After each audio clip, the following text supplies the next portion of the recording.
as a fraction of your power. I mean, I think if I did that on stream, you'd probably get banned. So. Yeah. Florida Man goes full Florida Man on Twitch stream. Please no. Every single arc, I just go full Florida Man. That's why nobody reads the manga anymore. It's just always, you know what's gonna happen. I'm gonna go full Florida Man.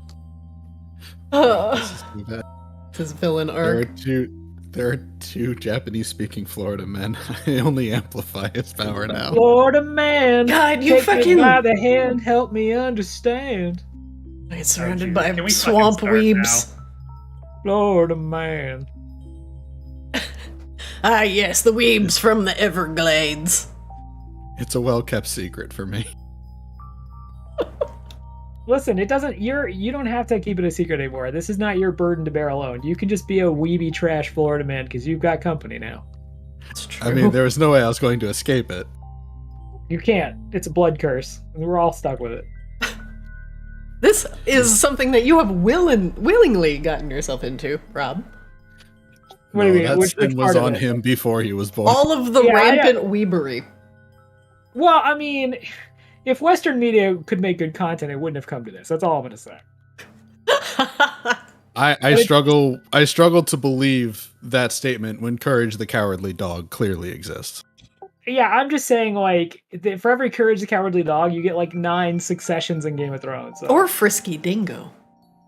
Okay, yeah. Look, there are some good non-anime animations. Okay, Castlevania also comes to mind. Yeah. I do need to re-up my Netflix subscription to watch Nocturne. It's pretty good. There's a character that is literally just Rain in it, and then there's also a character that is kind of Saithius, was my experience. Wait, like OG Saithius or like Bonsai? Yeah. Little Saithius. Oh no. Well, now I have to watch it. You know, for every good Castlevania in anime, you get like something like Monster Musume, Everyday Life with Monster Girls. So like, come on. Yeah. Oh, that started a trend that really didn't need to exist. You say that, but I don't know. Was that about the same time as like the Bowsette trend? No, come on. Bowsette was like a derivative work. It's fine. I appreciate it, but come on. Okay, it's 6:30 already. Before we descend into anime nonsense. All right. I was gonna breeze right past anime nonsense and go straight into hentai, but I guess we can just start playing D&D. Wow. All right, nerds. Welcome to Wednesday. Everything's working. Hooray. Welcome everybody. Previously on Ascended. I'm not even going to intro the new character. Wangdoodle, you're here. Hooray! Hooray! Actually, I do have to kind of seg into introducing our new character. Hey, everybody out there watching. All 3 of you. Hey. Flix will be on vacation for a little bit as work has been pulling him away from the game. And so, from reflection to Ascended, we have transplanted the mighty Montgomery, and we have crammed him into a small blue kobold form known as Wangdoodle. William H. Wangdoodle, artificer extraordinaire. Now, with the introduction of Wangdoodle, does not mean that Flix is going anywhere, but Flix will be doing some patron-dedicated work. With Kaylin... Sorry, Flix started a Patreon? He did start a Patreon. His next step is an only phase. But right now, since he's just starting with the Patreon, he's going to spend time with Kaylin and Shudderwing and try and get things that are in Auralia back under, under a sense of normalcy, and make sure all of the memories that Munir had pillaged went back to their rightful owners. Now, I do have to ask all the players a quick question. Now that you have the Moonblade, is there anything else you wanted to finish or do in Auralia?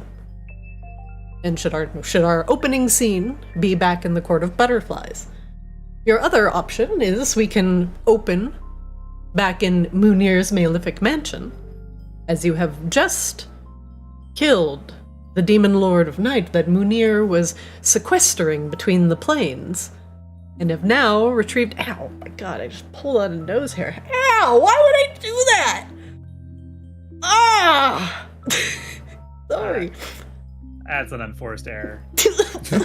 Hey, those do not go quietly into that good night.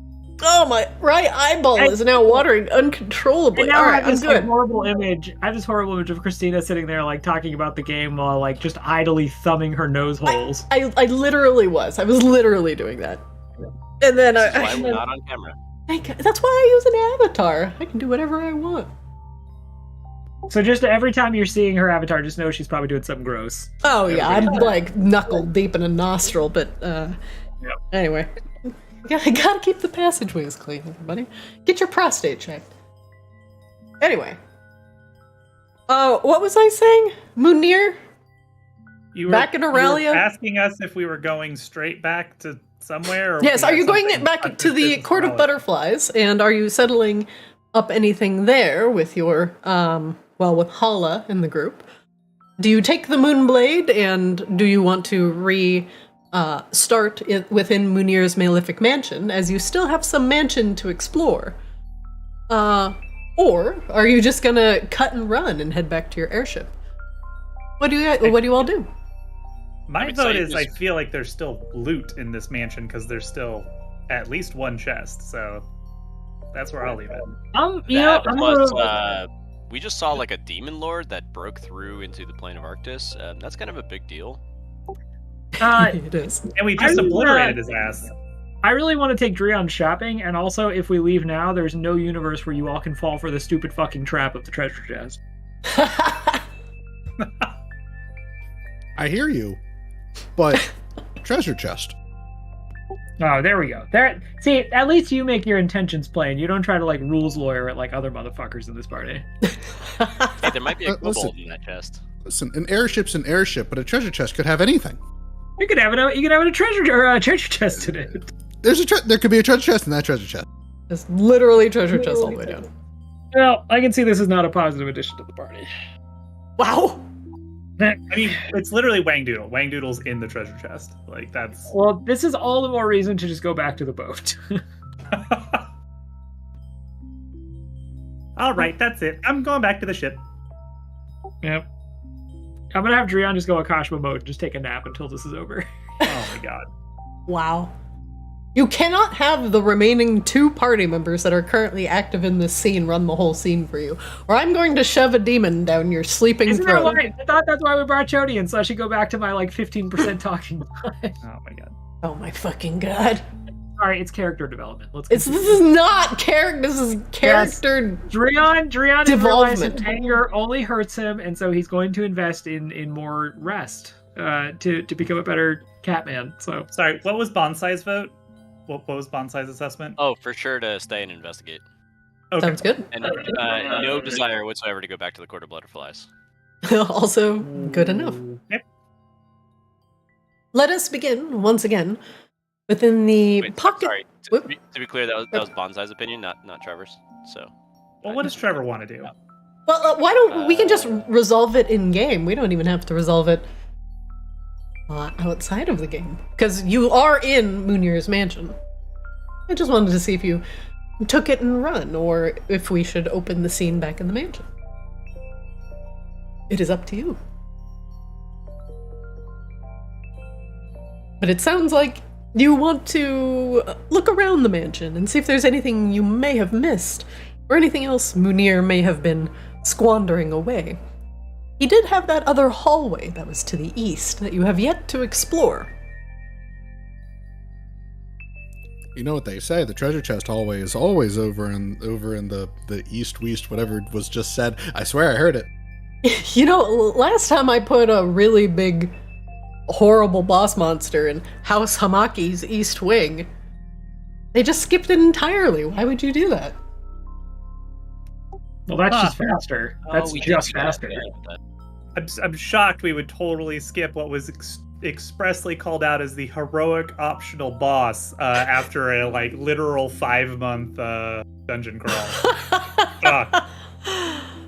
What were we thinking, guys? That was so good. All right. The mansion it is. You know what? Fuck it. No recap. You're in this bird's extraplanar house. Fuck You yeah. killed a demon. You have acquired the Moonblade. Let's fucking Excuse go. me. I usually, those 10 to 15 minute recaps are when I go and I make my drink. So fuck you. I didn't get a drink before. Wow, You take your had little saucer of cream, buddy. Let's fucking go. I just, I don't like all the changes going on here. Whatever. Let's just, I don't know. Go open a treasure chest, I guess. I come to you with nothing but love. Cody, as a Florida man, I think you understand that all I can do is banter. Yeah, no, that's fair. Oh shit! The mansion. That loading screen, though. Oh. Is that what we're in? Yeah. Extraplanar birdhouse.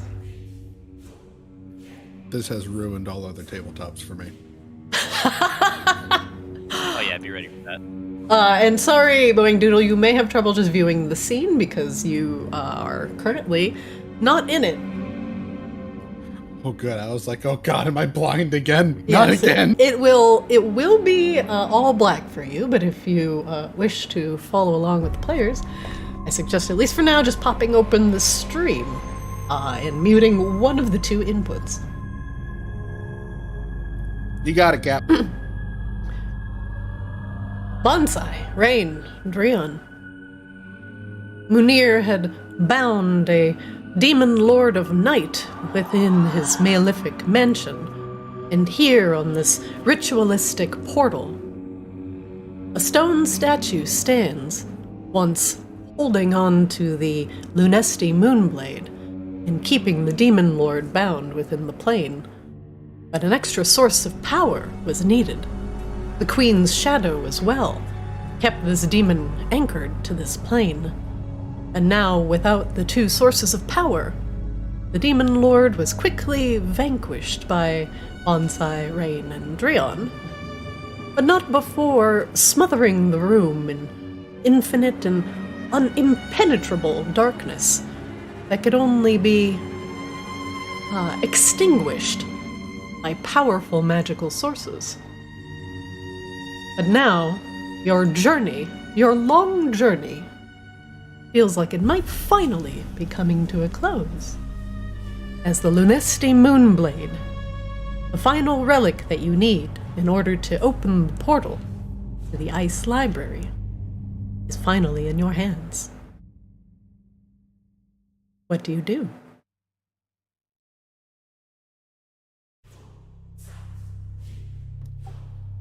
Ray, did you Drion- grab those objects? Oh, go ahead. Sorry, what was that? Go ahead, Trevor. The two magic objects that were here, they clearly had something to do with the demon. Did you grab them? I did.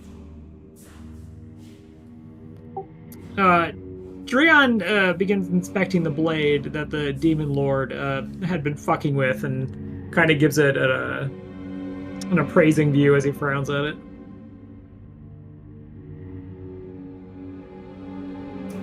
Real quick, I'm gonna actually bring you all back because I back one scene real quick. Don't panic. I have to. Ah! Yeah, I gotta fix something on this previous one. Don't panic. That's exactly what I'm doing. Can't stop, Let's take a won't moment. stop panicking.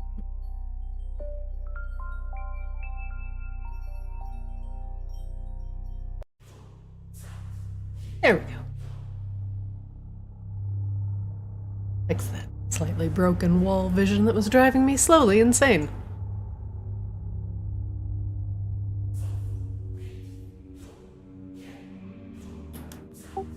Yeah, I don't know what he did, but he fucked up the blade on this thing. Is it still damaged, Drion? Drion holds it out. I mean, it works, but just look at it. And he points to the fact that it looks kind of corroded. It looks like Rand it's looks at seen, well, hasn't seen the light of the sun for quite some time. This is This is your glaive that you got given from Bonsai's mama, right? It is. Was- Yeah. Was this okay? I thought it was his in character. I was like, did Rain just say mama? Mama, Yeah. no. That is Sika's glaive. It's a sharpened bit. Appears to either be rusting or mossing. You're not quite sure which. Yeah, we're going to figure this shit out before it breaks. Rain, do you mind? Oh, Yeah. there you go. Yeah, go for Bonsai. Rain do Arcana, and then Sathius, or sorry, Bonsai was going to do a nature check on it. You're a little No, why quiet. don't you You're a do it? little quiet, Bonsai, by the way. Is this better? Yes, it is, sir. Thank you very much. Drian holds out his glaive to whoever wants to take a look at it. Whoever wants to look can make me an Arcana check. They'd like to figure out the source of this corruption. Bonsai's going to just try to figure out whatever they can from nature to see if something about Sika's life is messed up.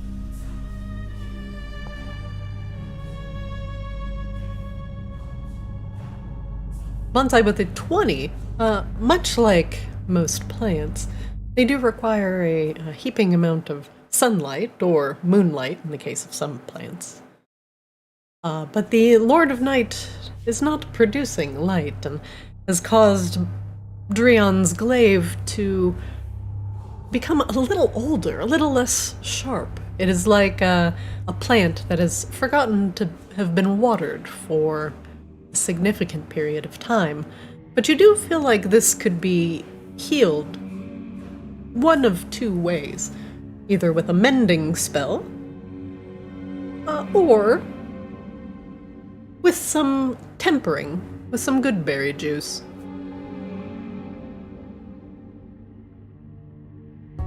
And then I believe Rain did a Arcana check at 25. And a Rain with a 25. You have a feeling that the mending spell could get rid of this old rot that has infested the glaive, but it just looks like a dead plant, not as lively as when Drion initially got it. It's been touched by night and wilted.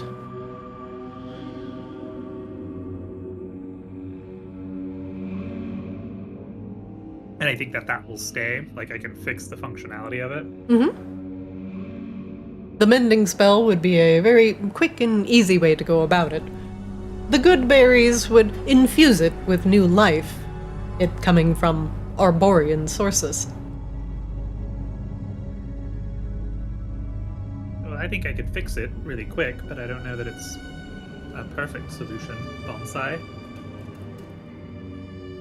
Well, everything with life is never perfect. It takes its form of its own. We can add more to it, Drion, or we can try to get rid of this rot in Rain's method, whichever you prefer. Drian shrugs. Whatever gets it done.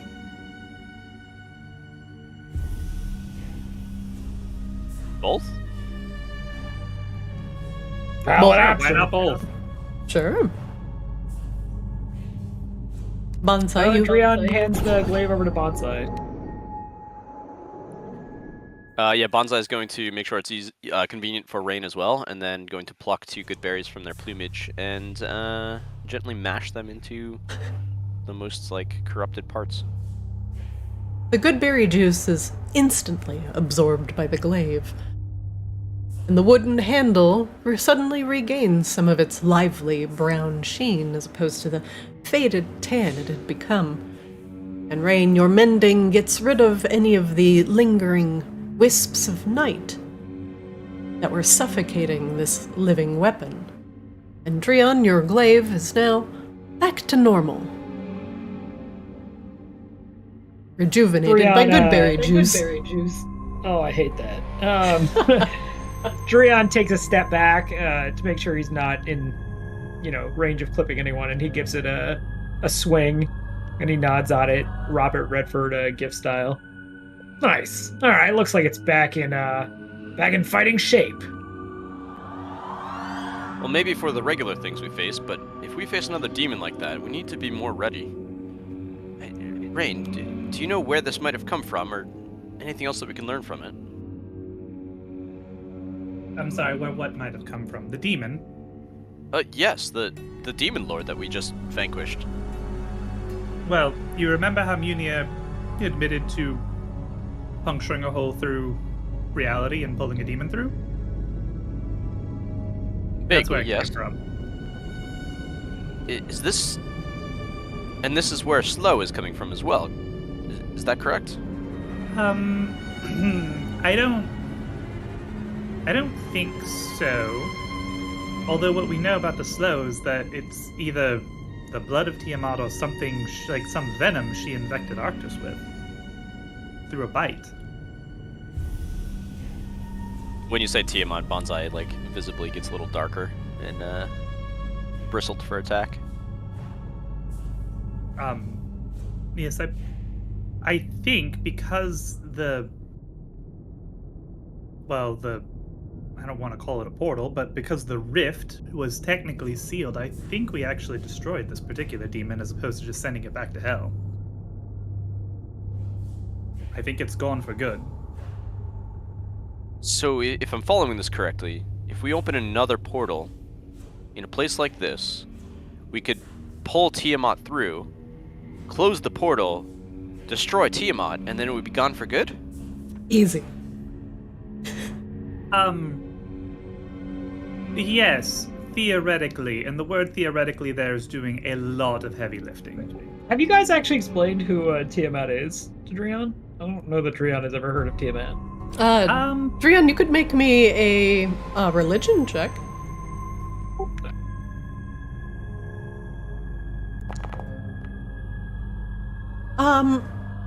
You've only heard Tiamat and rumors, generally from visitors from the southern continents.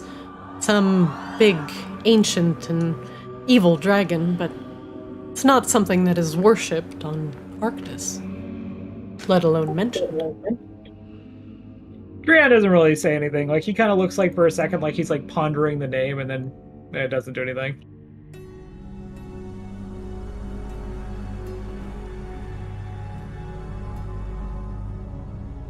The first part of your plan that would have to be flawlessly executed, Bonsai, is somebody would have to be able to expend the necessary power to force Tiamat through a portal.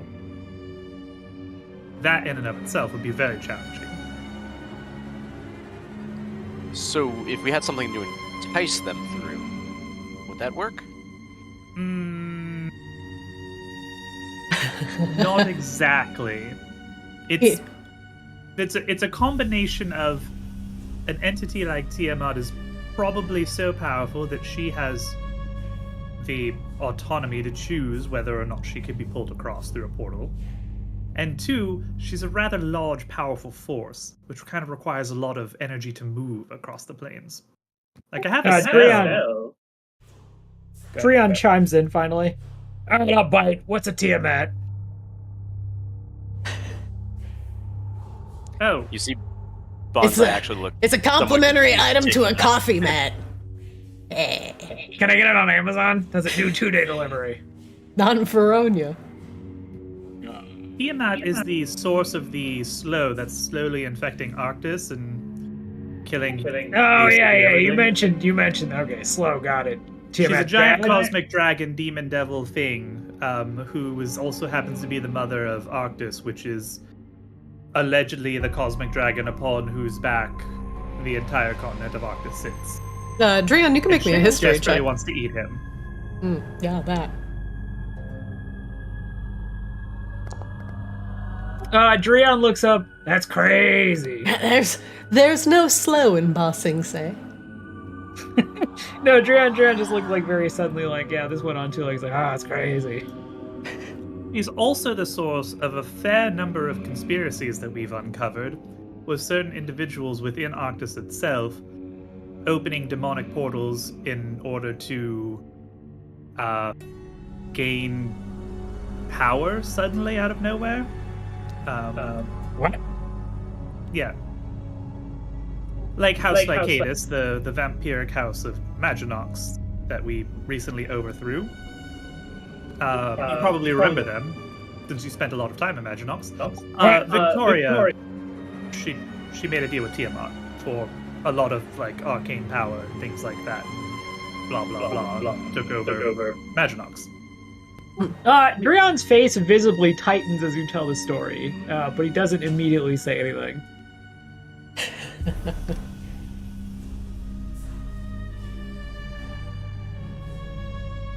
Alright, got it.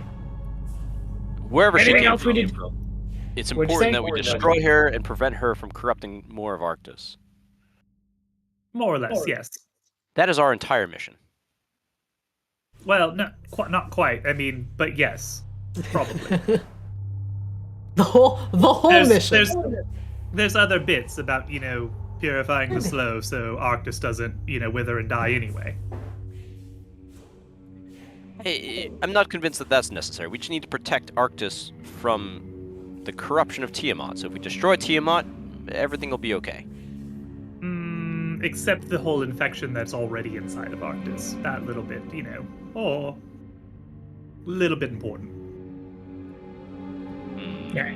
Eris Especially wasn't much on the considering- particulars when he had me join up with you, so this is news to me. Yeah, Eris is lovely, but Eris is not really much for the details. Works at a high level. Yeah, he's architects and masons, Architects and masons. But Bonsai, in terms of finding something that could possibly power or at least give us the opportunity to draw Tiamat into a trap, whatever's in this chest over here is certainly something that the demon was not supposed to touch. And I hazard to guess that it probably is tied to Tiamat in some way. Well, not just that, but this crystal, do we need to stabilize it or destroy it or some other way make sure that no other demons can come through? Well, it is sealed right now. That's what that circle of swords there are. Those are all sentient swords, like mana flow. I don't know exactly why the swords are the source of sealing magics, but that's a whole lot of souls there who are doing an awful lot of work of keeping this rift sealed. So if any of them just decide to stop sealing the rift, does that mean it opens up again? I don't think they really get a choice once they've been plugged in, unless somebody removes them. They're kind of just there now. This is their life. Seems like a weakness. Well, they are, for what Rain knows, spirits that inhabit swords that have possessed them as a spirit would possess a body, but they have chosen to possess weapons. Now, those spirits, or these binders that have dedicated themselves to closing these rifts between the realms, their spiritual binding to the plane is much more etheric. It binds the spirit to the rift and uses their energy in order to keep it closed, and therefore eliminating additional incursions from the demons.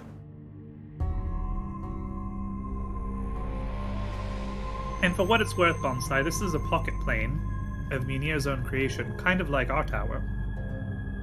I suspect that it's not going to remain stable for too much longer without Munir specifically feeding it power.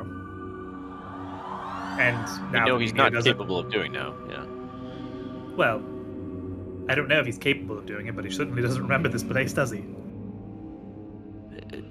So going back to the the Tiamat discussion, if this is about to close, can we not spend our energy trying to lure Tiamat in now, and then as it closes, we solve our problem? Is that how it works? I don't think so. For starters, the spell, I do know I have a spell scroll. I do know how to do the spell, but I'm not capable of performing it yet. I don't have the necessary power to do so. To pull her across. And two, I'm fairly confident Tiamat is strong enough that she could just return to wherever we pulled her from if she wanted to, before this whole place collapsed. And even still, even if this place collapses, it just kind of goes out into the ether anyway, and then she's free in the ether. that's not really a good thing. Okay, you convinced me that now is not the time or place. But going back to these souls and this shard in front of us, if this plane collapses, as you said, what happens to them? I theorize that they would drift off into the ether. The space between planes, the astral sea. So if they're evil, then that would be releasing the evil to go be evil again? Well, no, the rift here would kind of like, I don't know, cease to exist because there's not really a place to be rifted into. Not really sure. Brain, you would presume that they return to the eternal cycle of Arctis, their energies to be used for new life. Oh, that's right. They would totally return to the eternal cycle of Arctis, and he would reuse them and recycle them like he's wont to do, apparently. Yeah. Oh, that's excellent. So if we just leave this and don't do anything wrong, good things will happen. I think it's one of the things that'll resolve itself. Right, so just leave all of this alone. Got it. Well, except for the chest. We should take whatever. No, guys, come on. I'm gonna need you to focus up here. Life is amazing.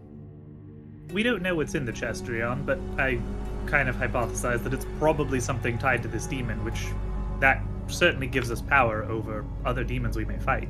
Sorry, you want demon power? Yes.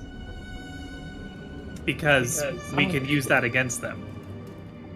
Well, Eris did not include that in my list of requirements, so I'll just be hanging out over here with Paul. Yes, Drian, come here and stand in the corner with me. While Rain, I don't know, goes futzing around with demon magic. Drian shrugs at her. They're just so cute, don't you think, Eco? Eco squeaks into your ear. Speaking of which, Eco, would you be a dear and flutter over there, please? Yeah, you can put them on the map. What we're dealing with. Yeah. Blah. There you go. A small bat is summoned and goes flapping across the map.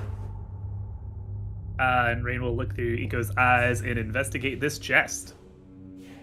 The chest sealed with a rune denotes that there is something inside that belongs to the demon. It is bound by cold iron chains. It appears to be both magically and physically sealed, locked with a thick, cold iron lock.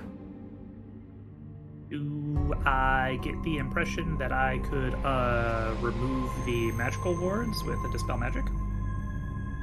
Yes. The cold iron, however, may require a touch that is not fey.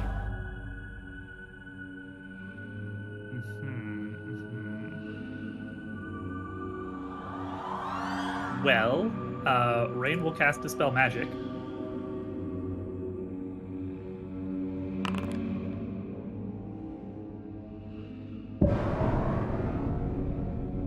Right. Yeah, I'm in range. You are. Rain will dispel the nonsense.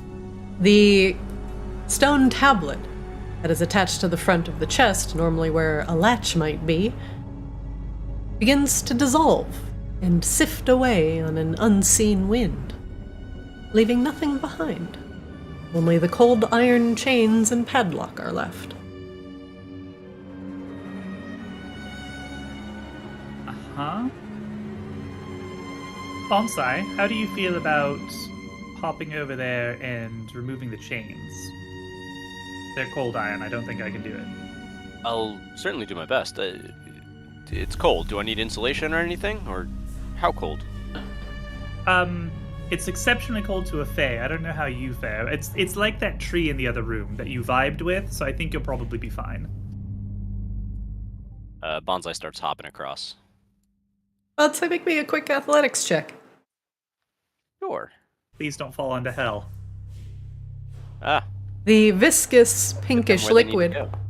that has seeped into the floor looks like it is corroded into this astral plane, and goes down into the stone about 4 or 5 inches. and it bubbles thickly on the bottom. You're not quite sure how deep the liquid goes, but it has created these little islands that you can hop to. But very easily, you hop to the first one, and over this stinking pink liquid that reeks of sulfur. Without thinking much about it, Bonsai continues and jumps to the next one. Aha! You find yourself in front of the chest. There's a thick padlock that is closed around chains surrounding the chest. A small pile of dust from the dispelled tablet is scattered in front of the chest.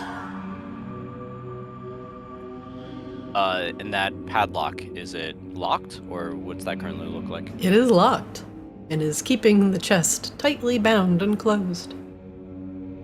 Rain, did you say you had a key?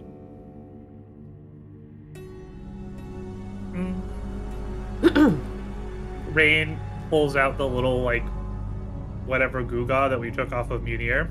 I don't know, does this look like it would fit? And flips it over with Mage Hand. The small... This is whatever we use to get into the plane with plane shift. The small crystalline object has a pointed end, and the padlock does have a vaguely triangular entrance. It just might work. Bonsai gently tries that, like, doesn't try to force it in, but... I don't know if they've ever actually opened a lock before. There is a clicking noise as you press the crystal into the lock. The padlock opens up neatly, but the lights in the room go out. And you are That's so left satisfying. in stifling darkness. No one could have seen this coming. Bonsai can still sense everything around them with blind sight, so I don't think they're affected whatsoever. Rain, they're pretty you are not gleeful either. with this unlocking thing, and they totally understand what Flix gets on about. But yeah, with that, they start to remove the padlock and remove the chains, unless there's any sort of resistance. There is not. You unfurl the chains, and it does not burn you, for you are not Fey. And as you lift the lid of the chest, if you do, Yeah, totally. underneath you find a suit of plate armor, black as night. And it looks like it has been decorated with the stars in the skies themselves. In addition, inside the chest plate, there is something even darker that catches your eye. It is like it absorbs all of any trace of remaining light inside it and makes the chest of the armor look like it has infinite depth. It makes the mind real if you look at it too long. But since you're so close and kneeled down next to it, you can hear a very soft thump thump, thump thump. It is rhythmic and wet. And you see that the rest of the chest, about halfway full, is full of this other pink liquid that's in the room. But it is long gone bad and has rotted to a thick porridge of coagulated redness. Whatever this beating heart is that is in this deep and dark chest continues to pulse rhythmically. Bum, bum, bum, bum. Yeah, Bonsai's gonna try to just take this all in and get a sense, like, is this a living sentient being? Or, like, beast of some form? Like, is the heart actually circulating blood? Is there a brain? Like, what are they looking at? The armor itself is not living, but it is housing the heart like a hermit crab would have a shell, and this chest, halfway full with viscous goo, is only full enough to allow the heart's ventricles to suck down the coagulated mess for sustenance, and is doing so in a circulatory manner. You see the darkness suck in some of the redness that is on the bottom of the chest, and then eject it back out, a separate, equally darkened ventricle. Does Bonsai get the sense that this is evil or like demonic in some way? As a paladin, as you look at it, you innately know that this wait, hang on. is very much evil, and most likely Bonsai is going to instinctively trigger Divine Sense. it is incredibly evil, something born of the 9 hells, a heart separated from its demonic master. Presumably a way for Munir to keep the demon at bay so it does not reach its full power. The heart separated from its chest, well, would allow either other things to be put into the demon, or not allow the demon to have full control over its own actions on this plane. Either way, keeping the heart of the demon separate from the demon itself most likely provided Munir with some amount of sway or control over the demon. Yeah, no, we're gonna smite that. Rain, there's some semblance of the demon still here. I'm gonna destroy it. And Bonsai Yeah, I just can see. takes Bonsai, I'm right on your shoulder. Excellent. So Bonsai takes both their fists over their head and just slams down as hard as they can onto this, and is going to imbue it with branding smite. Oh god. Is there a thing to attack? There is not.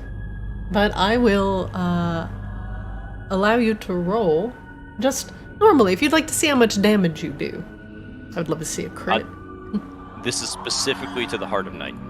Absolutely. Require me to roll.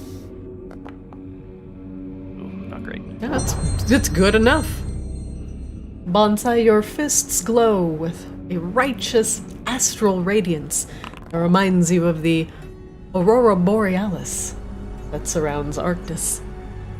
And you punch into the fetid wetness of the chest, into the crevasse of the demon armor. Your hand squelches as it passes through the Heart of Night.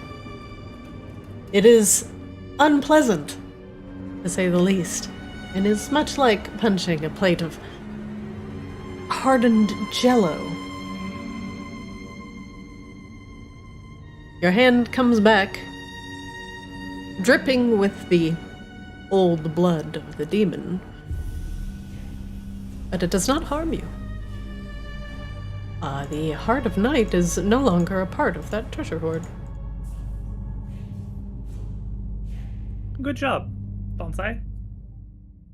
Cool. And with that, Bonsai is going to pick up the armor. Does it look like it's sentient on its own, or with the heart removed? Is it now basically just like standard armor? It looks like ceremonial armor that the demon probably wore when it was summoned, and was also removed for safekeeping, of course.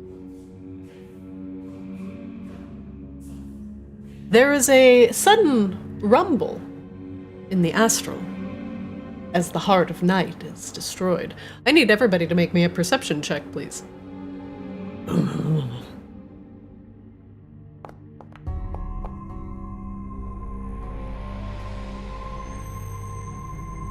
Drion with a 12, Bonsai with a 20, Rain with a 23. Drion, as you are grumbling and muttering with Mora, you may not feel the ground, at least the astral, shift under your feet. But Rain and Bonsai, you feel and also hear the astral shift as the mansion is slowly starting to lose cohesiveness, not just deprived of the power of Munir, but but deprived of the power of the Heart of Night. And now the mansion is falling apart. How fast is the mansion falling apart? Make me an Arcana check.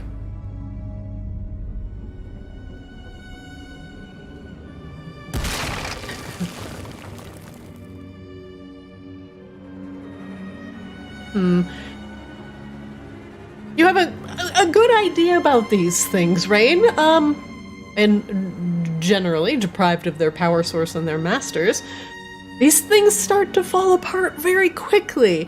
Generally within about a minute or so. Oh, okay, then we just die. Okay, well, we might be floating in the astral sea for a little bit. Hope everybody's okay with that. What do you mean? Can't we just get back to the entrance? There is no entrance. That's not how these things work. The, But we the should place hurry. where we came in. Yeah, I plane shifted us here, if you recall. Remember when I said I need at least 4 hours to get us back out? Oh, nope. Yep, I did say that. Twice. You might want to come along, Bonsai. But where are we going? What do you mean? What do you Going mean falling? Why is this place shaking?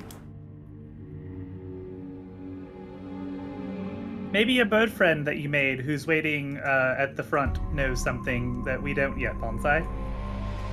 My bird friend. Oh, that one. Yes. Are they going to be around the astral sea as well? Well, you told them to wait for you at the entrance, so... Come on! Move Ah! along! Hurry! We're I'm not hurrying! as fast as you, Cat. These halls are very small. Why did I Mark, even... get over here! Ah! Why did I even make them so tiny?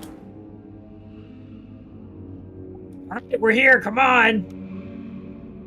Does this look like a thing that Rain can... Actually, does it look like a teleportation circle? Like, do I think I could use teleportation circle instead to get us somewhere else? You do. Hold on, I think I have a token left somewhere. Oh, Eco. Eco, stop! You're messing me up. There we go. Yeah. You left him behind! How could you? He just blinks out. It's fine. He's a fairy spirit. It blinks is a back into his teleportation puppy's spot. circle, Rain. Oh, well, okay. Maybe I can pull this off. Hang on, give me just a second. We don't have much time! Calm down, Laura. That's not going to make it happen any Leon's faster. like punching down, just like looking around wildly.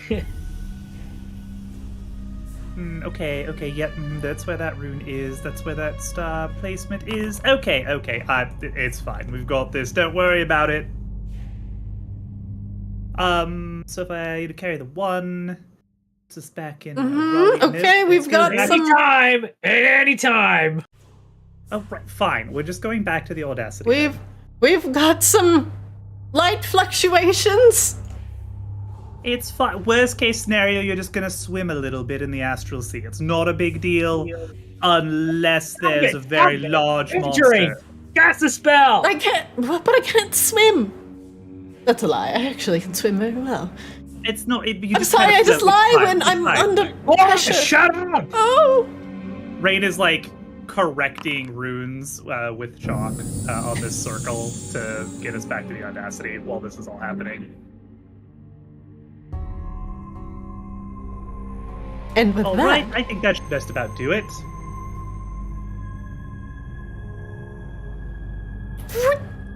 Oh, Bonsai, don't forget your raven friend. he's gone. He's gone. Rain, you shift you and your friends across the astral. Sorry, Wang Doodle. We didn't go to the other hallway, so we didn't find you. We left you behind, and it was a good run, though. Oh man. Well, you know, that happened. There's always next character, buddy. Now we'll never get the romance path. Just saying, you know, it's kind of cold here. You'd think the radiator would do something. One moment, please. Cut to Wang Doodle, floating in astral space. Huh. Yeah. So- Huh. Bet you wondered how I wound up here.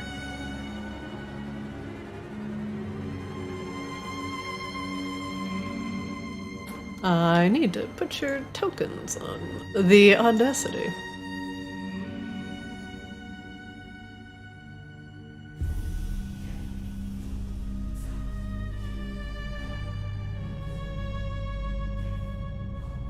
Just a moment. Find Mora. Here she is.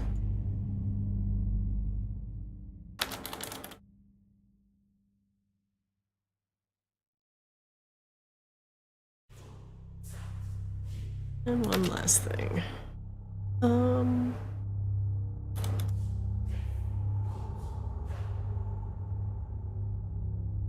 All right, one moment, please.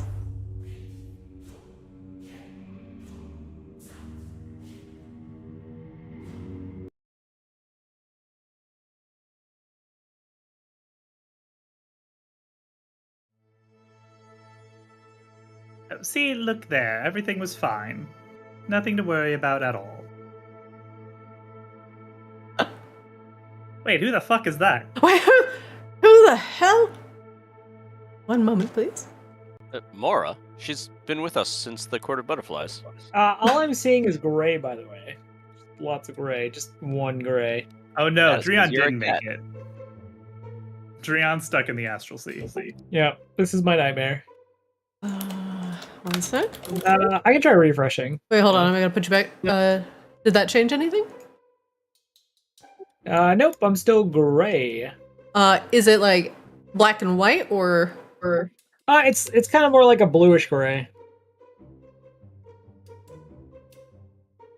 Just all bluish gray, and then the game paused thing.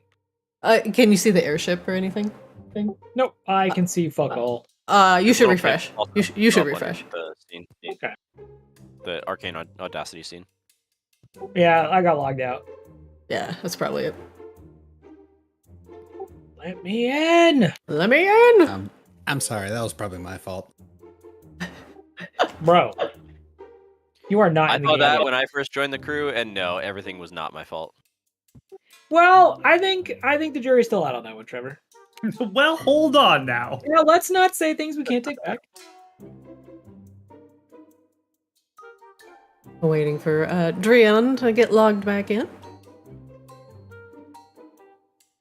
I'm on a black screen right now, but I think maybe that'll change. I don't know. Hopefully. Team? Team?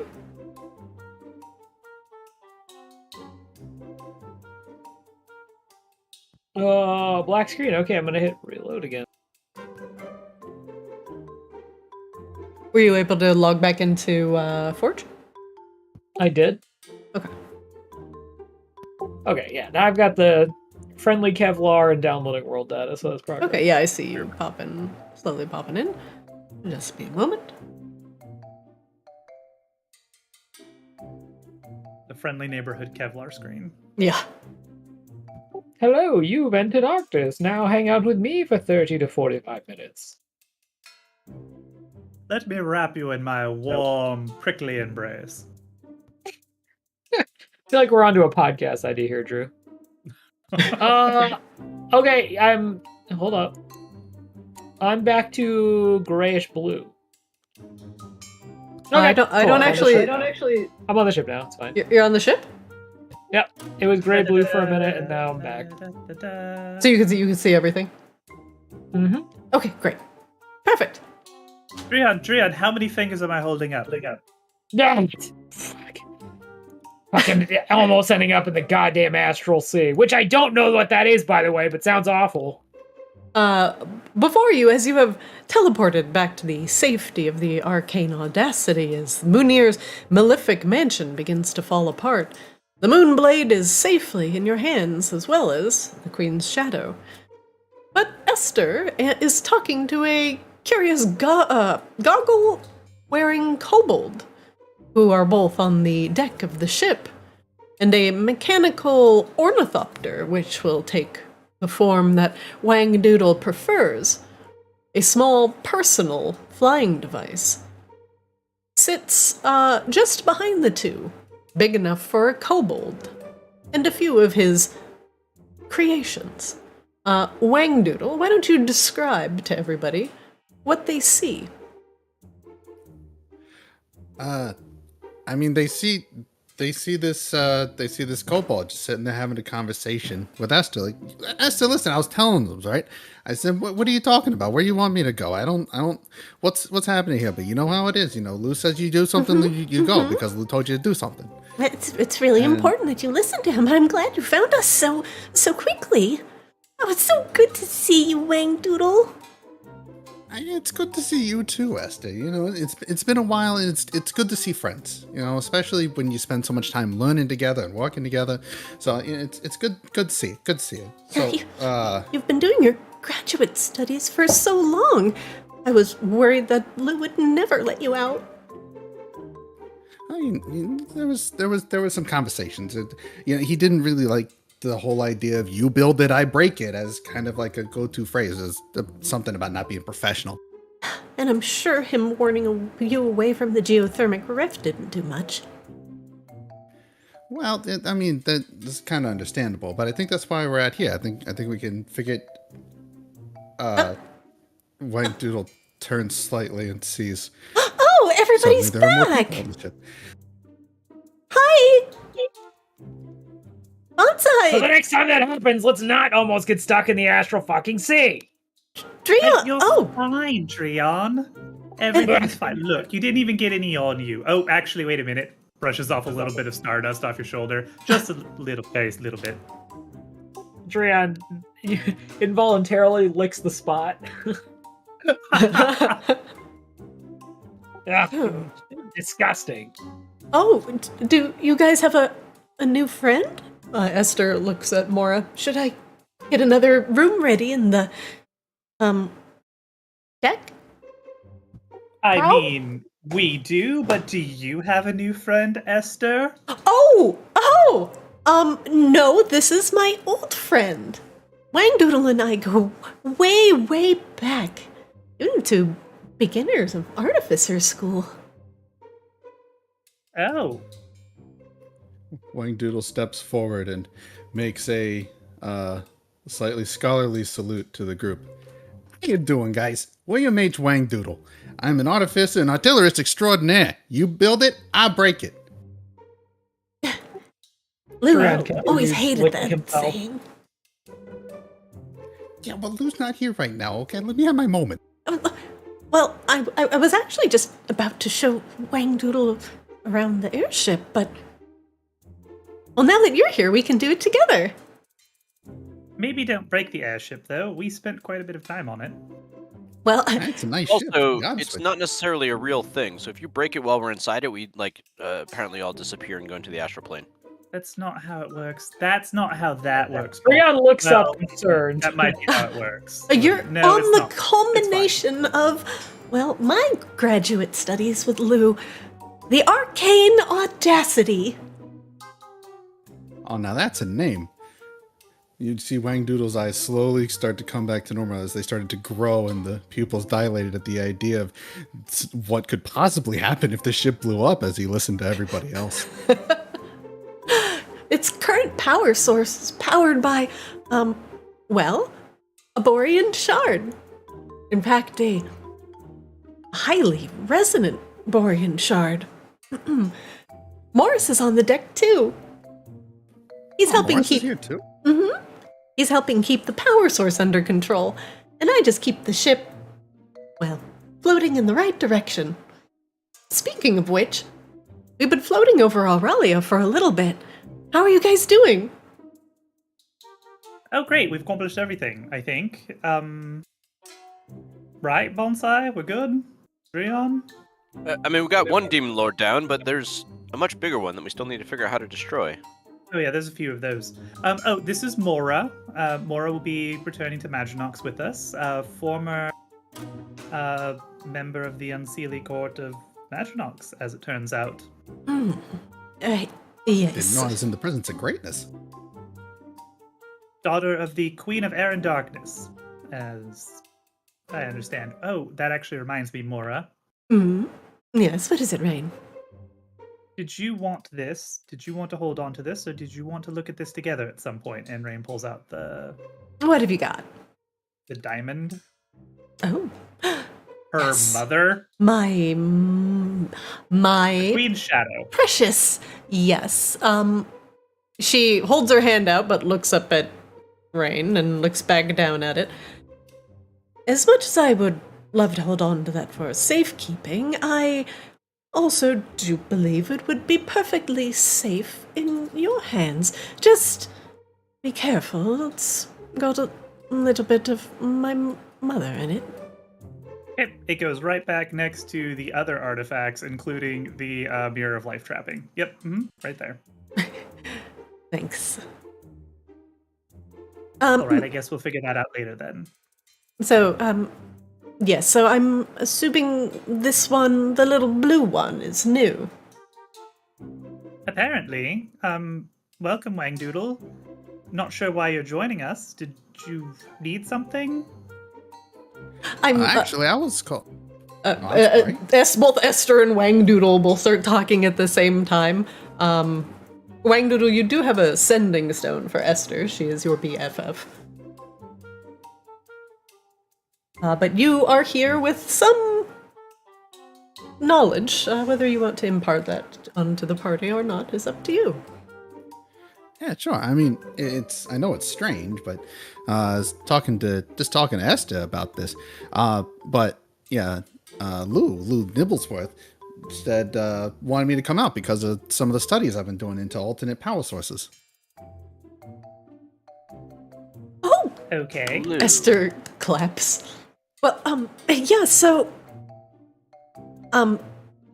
my graduate studies were in the airship, and Wang Doodle's was in, well, let's say Morris's was in Borean Shards, and Wang Doodle's was in, I mean, there's no easy way to say it. It's slow. yeah. Oh. In And fact, what do you know about Slow? I wouldn't know anybody else who knows more about the slow than Wang Doodle. I mean, it's vicious stuff when you think about it, but it also has a ton of power and potential. I think it could easily be a substitute for a lot of things, including bringing some magic back. Whoa. Arctis does not need more magic. It needs less. The slow is a corruption. We need to find where it's coming from, stop it, and make sure it never comes back again. That is the smartest thing I've heard you say. I mean, yeah, sure. We have to find a way to get rid of it. But if you could harness it and turn it into power, right? I mean, just the possibilities alone, just for the geothermal, you know. Lou always told Wang Doodle that the essence of slow was anti-magic, that it had no practical purpose. Whatever it touched, it corrupted, or at least changed. Right, but you know, if we go back to the main purposes of, you know, transmutation, we look at the laws involved in that, you know, there's an excessive amount of energy used to transmute something. And if slow is effectively transmuting anything that has a magical touch to it, it's that same general principle. No, you're absolutely right. That energy has to go somewhere. Remember that the energy is no longer it just doesn't get created by nothing. Dreon walks up to Wang Doodle and really gives him like a very overt once over. What would you like to know about Wang Doodle? Dreon wants to know if like Wang Doodle is on the level, if he's like, he keeps talking about all this power that could be harnessed from the slow, and Dreon's trying to get a vibe if this guy's like looking to use that power, if he just seems like, you know, some like ridiculous scholar or something. Wang Doodle? Wang Doodle is definitely very fervent about his studies, and the idea of anything creating a major breakthrough clearly entices his interest. Dreon notices like a genuine excitement in the way he talks and a lack of sinister undertone, and seems fine and walks away. he survived the first test and did not get thrown off the airship immediately. Bonus action shove! Bonus action shove! Like, well, it's been nice knowing you. Yeet! Listen, historically, kobolds do not live long, so this would just be keeping in tradition. That's true. The Ascended crew does not have a good track record with kobolds. That is absolutely 100% true. We're wanted for kobold war crimes. Well, that part's not true. Kobolds don't stick around very long with us, that's all. Yeah. Look, I heard about this crew, and my only response to those statements was, "What murder?" What murder? Sorry, could you say that again like Ja Rule? Could you say murder? What murder? Well, Wang Doodle, I was gonna give you a quick tour of the arcane Audacity. Now that Rain and Drion and Bonsai are here, well, we can just all go together. Yeah, I'm really interested in looking at your power conversion for the Borean shot. Oh, yeah, and you could say hi to Morris, too. It's good. Does he still do the thing? Oh, yeah. Yeah. He does that. Wait, Rain, I actually don't really remember much about this place. I was here for maybe 10 minutes last time. Mm-hmm. Yeah, Bonsai's only been here for like 12 hours as well. Oh, you can leave your ornithopter there, Wang Doodle. It should be perfectly fine parked there. Oh, I'm so glad you said that. I really didn't want to go through the hassle of trying to just like break that down right now. Oh, no, it's perfectly fine. In fact, I'm really surprised you made it all the way up here. She be looks honest, back at you. So am I. I remember your grades in, mechanical flight being, I mean, you're not wrong. Aerodynamics kind of messed me up, but power systems, I got you. Well, you're gonna love this one. In fact, Rain could tell you a little bit more about it, but she's the mastermind behind the depths of the arcane Audacity. Oh, the mastermind. I'm really going to enjoy this. Lead on whenever you seem fit. All right. As soon as you One get moment, close please. As soon as Oh, you it get does close to look- Bonsai, you Oh, feel a fuck. little bit of like almost like a pollen cloud wash around you. And if you had any sort of fears or like trepidations whatsoever, they kind of melt away a little bit, and you feel a little bit more confident than you were before. One second, I had to delete that. Rain, I'm gonna remove you from whatever scene you ended up in. Because I had... Rain, no, fell in Rain the goes astral through the sea. door and disappears, which is, yeah, I mean, it works. Who turned on no clip? Damn it. Found a bug! There, Rain actually gets lost into the nether. One moment, please.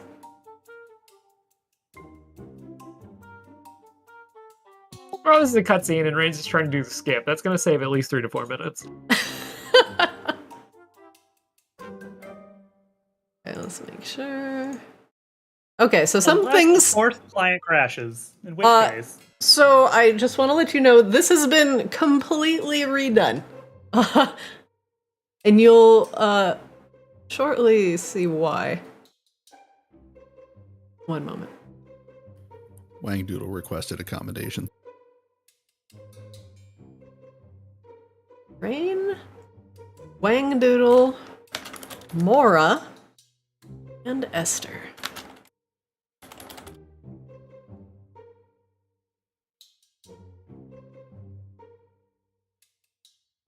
And Bonsai. I put Bonsai. Bonsai is usually the first person.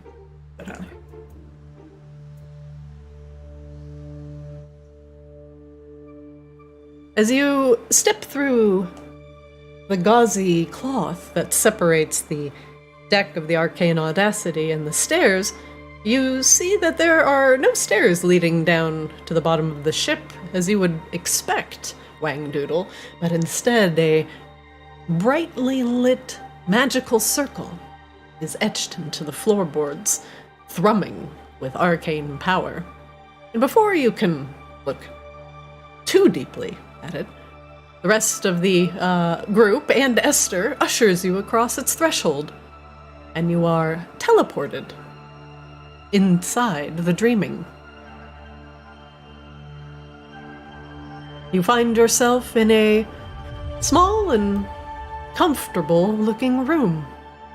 To the north, stairs go up, and to the south, circular stairs go down. Esther and Mora are on the other side of a burbling fountain, but the water is fake, and a magical circle lies underneath the water fixture. It can teleport you back out to the deck. Esther spreads her wings wide. Welcome to the true hull of the arcane Audacity, not just anchored in the material plane, but actually anchored into the dreaming. This is the Dreaming Tower. Esther, you telling me that shard can handle that whole ship as well as the transport to keep that portal open? She nods. The power coming from the Borean shard on this ship is nothing like I've ever seen before, Wangdoodle. It's Just genuinely one impressive. small point of clarification. It doesn't just maintain the portal. Actually, that's a rather small energy pull. It actually maintains the manifestation of this entire tower. I hadn't even calculated that. I thought, I mean, we're in the dreaming, right? So I figured Yeah, you I mean- linked it into that latent power. Come over here, take a look. See? You look out the window. If you get close enough, you should be able to look out the window. What do you see? Wow. Yeah, we are in the dreaming. So I just thought the tower was anchored into this, the latent power you have over in this plane. I didn't even think you were worried about using the Borean shard for this. Well, that trick comes from Rain. But we were able to get a ship, at least an airship, that could handle and channel all of the arcane energies, still keeping it aloft while managing the power source on board. You'll have to tell me where you found that shard, because I mean, if there's a possibility for more, like that's a massive power grid you just created. Esther suddenly looks very uncomfortable and clears her throat and looks back to Rain. Yeah, maybe later. Rain? Help. Oh yeah, there's no way that a second one of these shards is getting made. In fact, this one's only temporary. Shall we with the tour? I mean, Mora, Wangdoodle, but Bonsai and Drion apparently. Would you like the tour as well? Oh, yes. Yeah, like I said, I barely remember. Well, let's go upstairs first. We will be able to rest after this, right? Where I are we mean, going? that is the purpose of the tower.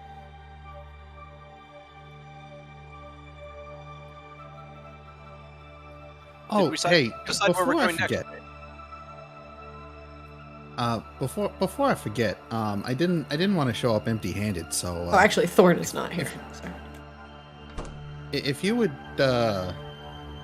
like to, me to upgrade some items of yours to do some stuff, I'd be happy to do it. Wangdoodle do can we have a fairy for you to meet? Wangdoodle can also combine your magical items using Borean shards and resonant gems. On top of the other stuff that he can do. We've broken the monopoly on the ship. I'm very confident that that is something that some folks here would happily take advantage of. Especially, we are -1 fairy at present. His name's Flix. I'm not really sure where he is, but I'm sure he's fine. Well, I mean, if there's something that Flix would like, if some of his stuff's around, I could try to leave him something. Oh, don't worry. I'm sure he'll find you and let you know everything he's ever wanted. I mean, I'm limited. I'm not, I'm not a full artisan yet, but I'll be happy to do what I can. So you would take something like this, and Bonsai pulls out the yellow sapphire, that is resonant to them, and you can use that to power your creations. Is that right? Yeah. I could definitely work on that. Lou had me study some of that while I was researching. Did any of your power studies involve what you can use that power to do with relating to plants or growth or bringing more life to the world? I mean, I'm gonna be honest with you. I'm kind of more in the field of ballistics, like horticulture. That was another department. Ah, gotcha. Well, we do absolutely need ballistics. There's definitely a time and place for that. Actually, If- good if you'd point. like. Lou still owes us a cannon. Lou has sent you a cannon. Lou apparently does not owe us a cannon anymore. Wang Doodle is the cannon. No, that's No, that's Wang a Doodle. bonus cannon. No, That's a Wang Doodle bonus comes cannon. with 3 cannons. Wang Doodle, you do have a letter from Lou that you can give to Rain. Oh yeah. Hold on a sec. I know I have something for you. I'm actually sitting here like looking for the letter. It's like, please be here. Oh, it's actually not in your inventory. You can just. Okay, I was worried about that. I'm like, It's okay. "Geez, It's okay. Where's the letter? Where's the letter? No, it's You totally already fine. lost it. The RP letter. You hand it to Rain. Yes, Wang Doodle extends his hand, holding the letter out, addressed to Rain. Oh, This- what's this? It is sealed with the official guild seal of the Artificers Guild of Borealis. Oh, is it a letter for Lou, from Lou? Yeah, how'd you know?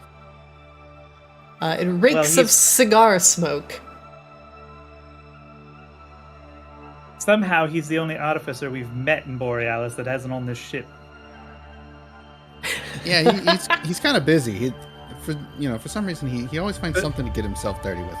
Yeah, believe me, he lets us know every single time we see him. Yeah, he does like to talk about himself a bit. Rain will crack open the letter. It says, "I've sent you a cannon. Love, Lou." That's all it says. Great. What a verbose letter. Yeah, that sounds like Lou. Are you the cannon then, Wang Doodle? Is that the implication, or do you have a cannon somewhere stashed away? Oh, I've got all flavors of cannon, depending upon what you need. Do you need long range, close quarters? Do you need defense? Wang Doodle, you can honestly not display sure your right cannons if you prefer. I mean, not usually. Oh, we got in the public, upgraded but model since you here. asked. Places cannon on table. Well, actually, for starters, Esther, Rain shouts down the stairs. Can you please direct us to Maginox? Machinox! Right away! Thank you. Wang Doodle is quickly reaching into his attaché and pulling out various weapons of destruction. I appreciate this comment. This is a canon event. Damn it! It's Nice. like, All right, so this is your close quarters one. This will make sure that nothing touches you. Then you got some long range over here, right? And then if you're kind of stuck in and you just need a little help, then you got the protector unit. So depending on what you need, I can get you. oh, so you do the thing like Esther does. Got like little friends. Oh yeah, Esther was really good at making the friends when we were both studying in the guild. Mine just kind of hit harder. Oh. Well, that's no mean feat. Oh yeah, I mean it's not safe to show it indoors, but some of my research work was actually put into the flamethrower. Oh. That sounds interesting. People have been complaining about not having a flamethrower in the party now for a little while. There's really very few situations that cannot be improved or resolved with a flamethrower. Oh, you're going to fit in just well around here. Anyway, this is the second floor of the tower. There are some accommodations on either side. This is also the general mess hall. If you're ever hungry or peckish for anything, have a seat, Wang Doodle. Oh, sorry, I forgot how my legs worked. What is it? Are you hungry? Would you like anything? A snack, a dessert? To be honest with you, I'm still kind of riding the adrenaline to somehow land in here without, like, the ornithopter blowing up. So I can keep going if A you guys are drink, okay with it. perhaps? Yeah, we could go for a drink. Yeah, drink would be nice. Okay, think about it. Hold that thought. Think about it really hard. And Wang Doodle is overcome with the thought of a nice, refreshing, say, good berry aid. Ooh. A few seconds later, a goodberry aid in like a silver chalice floats over your shoulder and is set down in front of you as if by an invisible waiter. Goodness, the service is impeccable. And Wang Doodle sniffs at it excitedly. Oh, this is the real thing. This is nice. Point of order, it's not the real thing, but it's every bit as good. It just won't leave the tower, so get your refreshments here. Wang Doodle's Also, eyes we'll not widen. replace normal food for very long. Oh, well, that's fine. You notice Wang Doodle's eyes have expanded again at the idea that it could refresh you, but still also not truly exist. The same goes for really pretty much anything mundane that you can think of that you might need access to, including tools, devices, even weapons. The tower can provide within certain limitations. Now, Whatever you can dream, essentially. is that through the whole tower, like just this floor or just this room, or like what's the limitations on that? It's within the tower. Once you leave the tower and are back on the deck of the ship, nothing will come with you. Okay, so it's throughout the whole tower then. Okay, just something to keep in mind. Thanks. Okay, well, that's really this area. It's just a mess hall. Of course, you can summon refreshments anywhere if you choose. Here is the bathhouse. This is the large pool featuring our good friend Ool, the pool elemental. A pair of watery eyes peer up at you from the pool. They blink at you wetly. Whoop. Whoop, whoop. Hi, nice to meet you. William H. Wang Doodle. I'm Ool. Notice there's no P in me.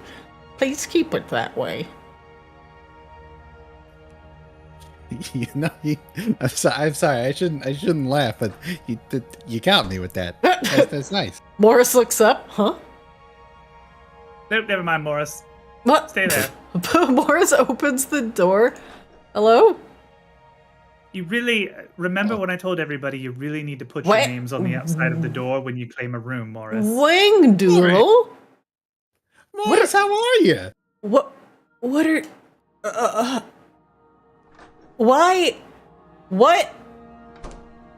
Listen. I mean, I can only answer those questions if you actually finish asking the question. I know it's a question one, but you need to put the rest of the words after it. Has it gotten that bad that Lude finally unleashed you from, well, the geothermic rift? Look, contrary to popular belief, I wasn't fully there as a punishment. I mean, yeah, it kind of sucked, but I was trying to help. So, you finish your studies on the slow? Enough to qualify for field research. We'll take it. You saw Esther already, right? Oh yeah, caught up with Esther. You know, it's nice. It's nice to see friends. I didn't get to show her the research project with the flamethrower upgrades, but I don't know if Lou was just afraid of it going off down by the geothermal or what was going on. But he's like, this is good enough. Go. They need your help. Power fluctuations been out of control. I wouldn't be surprised at him not telling you to not experiment on anything down there. Anyway, it's really good to see you, Wang Doodle. Hey Rain. Sorry, I was just getting some shut-eye. Yep, good for you, Morris. Remember, you need at least 6 hours of shut-eye a day. Good night! Rain shuts the door. He's really bad at getting necessary sleep. I hear him yawning from the other side. Anyway, some of these rooms should be available, Wang Doodle. These are larger apportioned rooms. There are some larger ones also downstairs. There are bathhouses on either side as well as the large one in the middle. Next floor? Yes, please.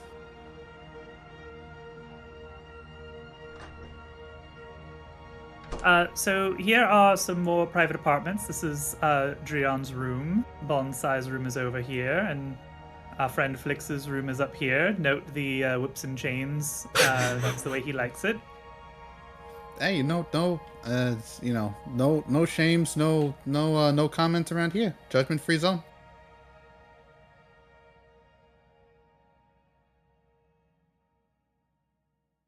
Well, that's actually the judgment zone is about 10-foot radius around Bonsai. So much judgment. Where are my evil plants? They disappeared. Oh, I need to put them back. I had to adjust the map a little bit. They're dormant. They're dormant. Okay. They're still there, though. I'll put them back. Up here is my room. It's fine to come in to go to the next floor if you would like, Wang Doodle. I figure you might appreciate some of the things up there more. Sure, I don't want to invade on your space. A wide? There we go. Up here is the laboratory. Well, my laboratory. There's more shenanigans downstairs, below the first floor, but if you need anything in particular, there's a lot of things up here. Just please don't mess with the Iron Maiden in the corner.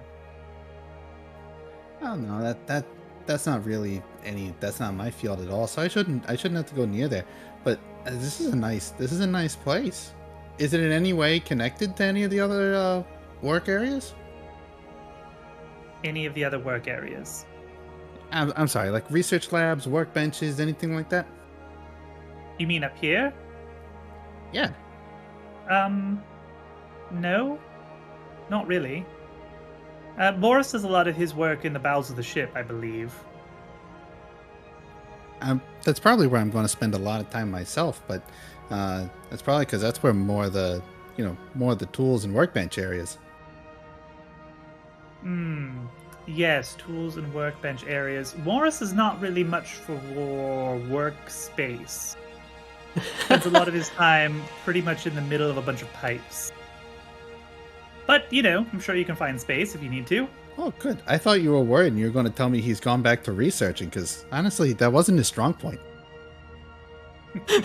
No, he's really about practical application of thaumaturgical designs. He's still on thaumaturgy? I thought we already solved that. Bonsai, are you digging through the stash? No, I'm just putting some demon things in there. No big deal. Just putting... Oh, this is where the stash is. Yeah. I have a label that says Audacity Stash. I'm stuck upstairs.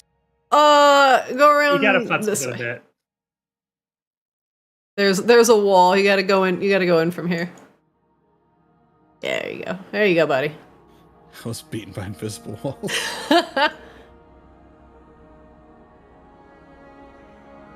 I see Drion has put himself in a bedroom. I mean, he thinks it's his. He doesn't really remember, but he thinks it's his. I feel like we had a lot more Borean shards than that, but okay. Well, that's really the tour. Oh, there's a few workstations, like workshops and things like that, and some storage downstairs that you're welcome to explore, Wang Doodle. Rain, Yeah. I claimed one of these rapiers that you had in there. I had an idea with it. Is that okay? Sure, Bonsai.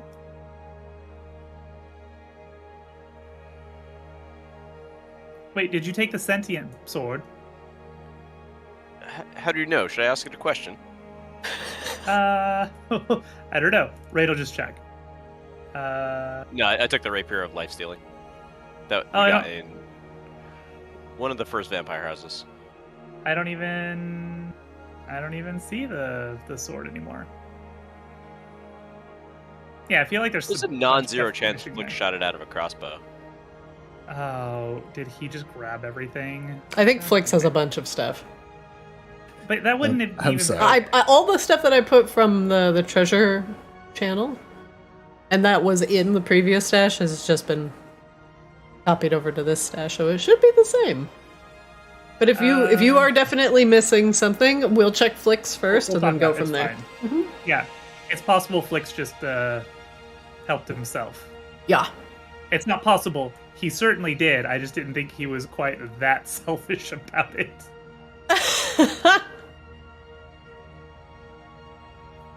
Sorry, I'm still processing. Shot a sword out of a crossbow. Oh yeah, he's got a quiver that allows him to shoot magical items out of it. They just convert to a bolt. It can work. Okay, actually, now speaking of arcane research, Rain is going to sit down and pull out the Mirror of Life Trapping. Oh god.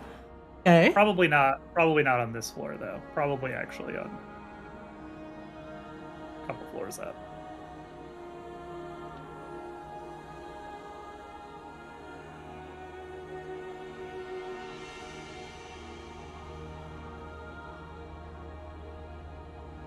You see Wang Doodle running through the fucking castle. Just screw. It's cruising. Sure trying. Yep. The top of the tower, Rain's room.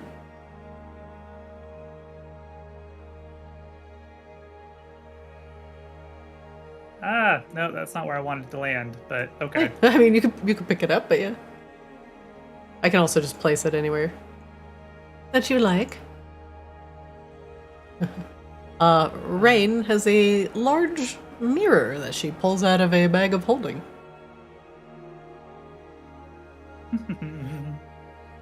Well, then, Oh, don't look in the mirror, Wang Doodle, unless you want to be trapped in it forever.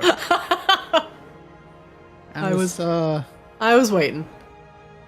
I was wondering what that was about. Actually, I think I can turn off that effect with a command word. Yeah, you can turn it on and off. Okay. Whatever So- the command word you want it to be, you can set it. So first of all, I want to see if there actually is somebody trapped here in this thing. Oh. I can action to speak the name of one creature trapped in or call out a particular cell by number. So we'll just go through each cell by number and see if anything appears. Hey, which number do you start with? There are 12 extra-dimensional cells. Well, we'll start with 11. No, we'll start with 1. We'll just go 1 through 12.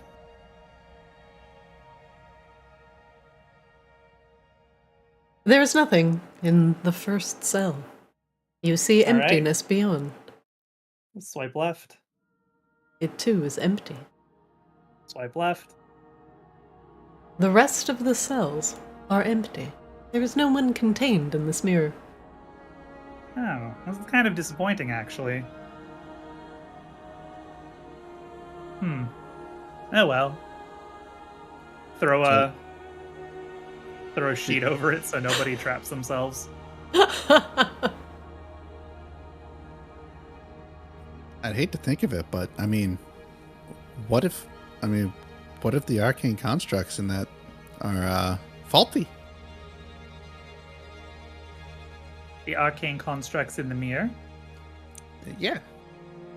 like it let something out, Or it let couldn't them hold die. Well, to be fair, where we found it, that does ring a little bit true. There were a lot of things running amok. Now, you're not quite sure if something was in it and was let out. All you know is that it is currently empty. Well, I guess without proof it works, it's probably safe to assume it does. Do you want to try it, Wangdoodle? I mean, me personally, not really. Oh. But if it did work and was possibly underpowered, turn it into like a vacuum box. Try to up its potential. Well, we did pull it out of a vault that had recently been broken into, that then also was overrun by the things trapped inside the vault. It was very complex. Rather contrived, if I'm being honest. It's a very Steely Fae thing, to be honest. So what you're talking about is not like a jail. So it's not physically capturing them. It was like a bank, but a bank where you would also keep certain entities enslaved for your amusement later. Yeah. But they had like bodies, right? Yes, some things did. Okay. All right. Yeah. Okay. I think I get it. Hey, I'm just gonna head downstairs. I'm gonna stop bothering you in your personal space. Oh, did you want to look at the creepy diamond that definitely contains a Queen of the Fae? Well, I how could I say no? Oh, hey, I have a Maginox Merchants Guild seal, Christina. What? How the fuck did you get that? Oh. Which probably means Azrael does not have that. Son of a bitch. I need to delete. You are not a part of the Merchants Guild, ma'am. Yeah. I don't know. That looked legit. This is a fake. This is a forgery. There we How go. did that happen? Rain produces a fist-sized black diamond. And it has purple streaks and shadowy lines etched all through it. It is beautiful to look at, and it shimmers as you stare at it.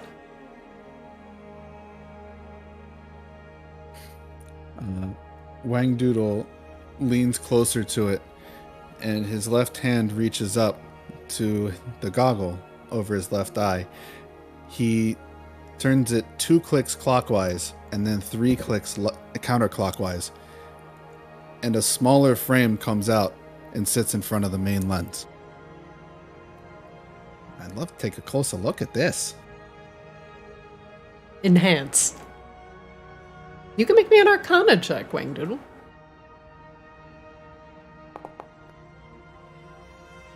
That's pretty good.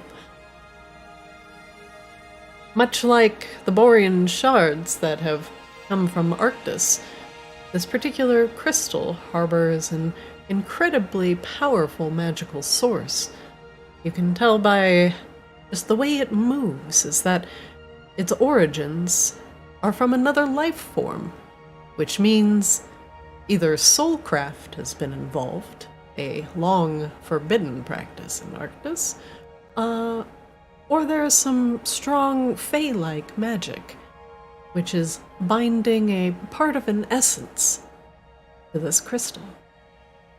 But you distinctly, you can tell it is not a human soul, for what that is worth. It's too chaotic. So did you say that there was that the gem was enhanced by a Fae Queen, or No, contains a Fae Queen? Okay, so contains. Okay. One second. Wangdoodle reaches into his attaché to find a book called Laws and Ethics of Power Sources. The Seelie Fae fall under the restriction. The Seelie Fae fall... Oh, she's not a Seelie Fae. Unseelie Oh, okay. Fae. She's Okay, an hold on. unseelie queen. Okay, hold on. All right, hold on. So, all right. Furbolgs? No. Fae. Okay, Fae. You said unseelie Fae, right? Correct. Okay. Okay, so in this book, in your book, there's a highly philosophical argument regarding the nature of Fey souls, okay? And one side does not regard using Fey souls as power sources as inherently unethical, because Fey do not have their own souls. They are created from the emotions of mortals and are essentially, therefore, like, soulless entities. Only powerful Fey tend to manifest what might be considered a soul, but it is not even remotely the same as something that an elf or a human would consider a soul. So there are some people who think Fae are soulless and can be freely used as power sources. Hags, for example, love to do this. And then the other side says Fae, because they have free will and independent thought, of course, it cannot be used as power sources. But the argument can be said for both sides, and it is, Fae have been used as powerful conduits of magic for a long time. Rain stands here eagerly awaiting to hear Wangdoodle's interpretation. So that is the knowledge in that book. You can decide which side you're on. Oh, okay. So, was the entrapment part of any kind of trickery or completing of a deal? Or it can't be both. It can be one, can be the other, but it can't be both. I don't think you understand how deals work, Wangdoodle. Least of all deals with Fae. Look, it's not really my... I can learn how to make them go boom, but, laws kind of rules, I really think of them as suggestions. No, the point I was making is that any deal with a Fae is also a trick. Almost universally. So was this part of a deal? Rain, actually, for what you know, it was a part of a deal that the Queen of Air and Darkness made with Lord Mercurius, that either she went back on, or she lost, and a part of her essence then belonged to Mercurius. That is what Mora has told you. It was most certainly part of some deal or bargain, but the holder of said deal or bargain is no longer with us, so it's kind of null and void. Ah, so it's all hearsay then. Sure. Excellent. Yeah, no, we could totally work with that. The contract has expired. It is no longer legally binding, etc., etc., etc. Got it. Fell off a truck. All right, we're just going to write this off as lost due to failed experiment, and we got some juice in this baby. The crystal that contains a manifestation of a fairy queen's power could be used in a wide variety of ways, Wangdoodle. In fact, this is just untapped power in front of you. I'm just thinking, this could probably, super boost just the ship in itself. You just jump this right into the fuel system. What if we hypothetically released her? Into the fuel system. I'm sorry, I caught me off guard. I just thought of Wangdoodle taking this thing, looking at it, being like, yes, we finally recovered the essence of the Queen of Air and Darkness, and just chucking it into the fucking fire of the airship. Bye-bye! They pull out the liquid Schwartz at the end of Spaceballs that was stocked in the glove box. Liquid Schwartz! Oh my god. I mean, if you've got a defense or a shielding system, this would make it almost unstoppable. Well, we'll keep that in mind when we're explaining that to her daughter downstairs. Oh, look, you didn't say this was related to anybody. I'm just looking at the potential. I actually kind of did on the deck. Gonna be honest with you, a lot happened since the deck, and I kind of forgot.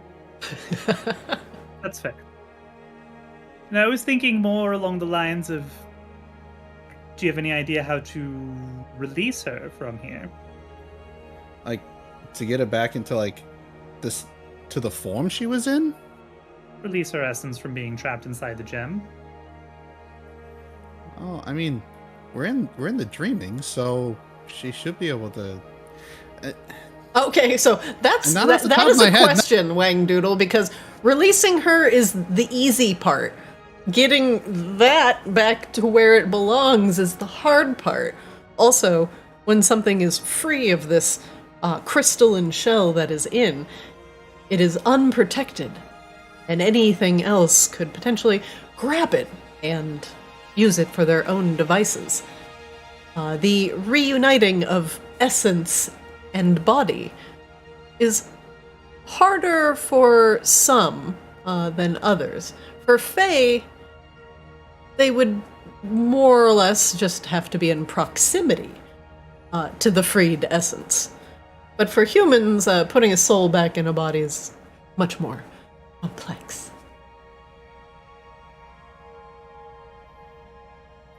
I mean, we could establish kind of like a stasis area if we have all the final pieces we need for it, but it's too volatile without some kind of control.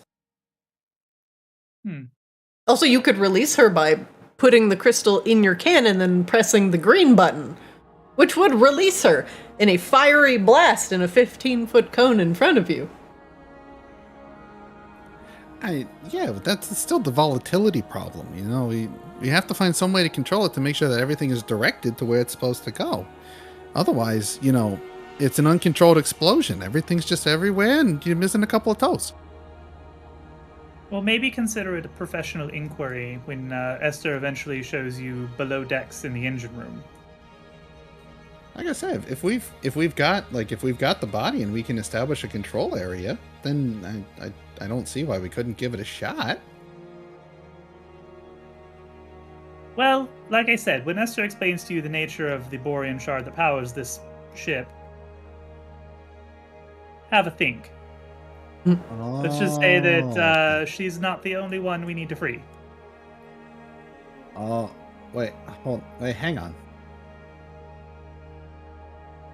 Are you telling me you're using a friend's power to run your ship?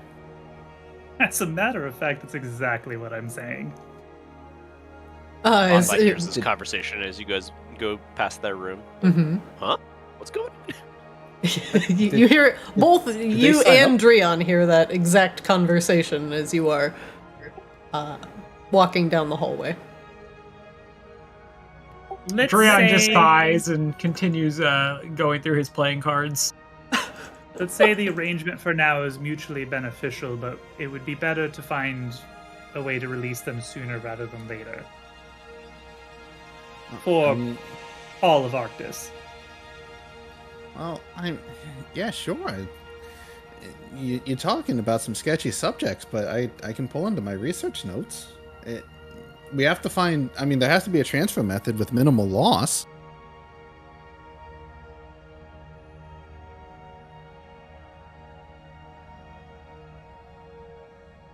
That makes so much sense. Is very important. Minimal loss. So, when you're doing effectively, you're doing the extraction, right? You're trying to get them out. So some of that energy, some of that consistency is just going to get unfortunately lost in the transfer. So you want to try to minimize that and try to keep a completely closed system. Otherwise, the for big air quotes from Wang Doodle, the power source might not have the same, massive air quotes again, value as what it was before that. His words speak true, but are generally the ramblings of artificers. Yeah, that's fine. There's a reason they're capped out at 5th level spells. Oh, Jesus. That's brutal. But not wrong. Well, in this case, something else to consider is we also don't have the physical body. The physical body is actually petrified as part of the crystalline structure. So it's a whole nother wrinkle, really. How did Lou sign off on this? Lou is borderline a madman. Lou signs off on pretty much anything that gets the problem out of his hair. Yeah, that's why I'm here. William H. Wangdoodle, how you doing? The Excellent. cannons he owes you. I'm just the saying. cannons. There was some work looking into, using essential fuel, like, kind of like your shard situation. But when I talked about it, I got yelled at, saying, "No, you're going to get yourself killed. You're going to get yourself sued. You can't be doing that research." How did he sign off on this? Yep. Well, in this particular case, the whole circumstance was kind of forced upon us by a demon goddess from another realm that's trying to infiltrate the continent and murder the dragon upon whose back we all ride. I like that Dreon walked up to you two, shut the door, like right in front of you. Yep. Yeah, just no response. Just kept talking. Okay. Yep. You still hear their muffled conversation from outside your door. Dreon's just sitting there, still hearing this conversation. Oh, speaking of which, knock knock, Dreon. Come in. I had an idea for your glaive if you wanted to hear it. Dreon walks over. So, yeah, I have this handy little Rain digs through her bag of holding. I have this little ditty. What is it? Let me click on it. Oh. What? Is there a way for you to show it off? Okay. I just dropped it on the floor. The comet staff? Yeah. So kind of swing this thing around a little bit, and from what I understand, it basically hits someone with the force of a comet blast. It's nice. It looks like a staff, though. Not generally what I use. Mm-hmm. However, what if we extracted the arcane essence from it and grafted it into your glaive? Brain's talking artificery. Yeah, I was gonna say, Dreon's gonna need to roll a check of some sort. What if we made your glaive go hit harder? I rolled a 14. Fuck off. I'm not a simpleton. Huh? Dreon recalls the conversation he and Wangdoodle were just having. So take the thing from the staff and put it on the glaive, right? Mm-hmm. Yeah, I can make that work. Oh, good. I'm so glad Wangdoodle's here so I don't have to do this for you all the time. Well, anyway, here you go. This is a staff I've been carrying around specifically for the right person. And, Dreon, I think you could be it. Dreon looks like he's struggling to find the words. Thanks. You will need a resonant gem and a fire-aspected Borean shard. I got the gem. Yeah, I don't know. Someone would have to explain that to him. He does nothing about this nonsense. Wangdoodle, would you like to explain why Dreon holds stick? Yeah, sure. I mean, we're gonna extract the properties from the stick using the gem and the shard that you got, right? And then I'm just gonna use that and just kind of put it back into your glaive. Yeah, right. No, take thing from staff, put on glaive. Got it. Yeah. Yeah. Stick go bye, glaive go good. All right, now you're just being patronizing. Christina, would a blue Borean shard not work since it's cold and comets are all cold and shit? I would allow that. Be open on you. Yeah. Oh, my icon. Loop. Dreon gives Wangdoodle a once over again. We had some boys like you back in Feronia, making catapults and, well, different cannons, but I guess similar enough. Dreon, make me a history check.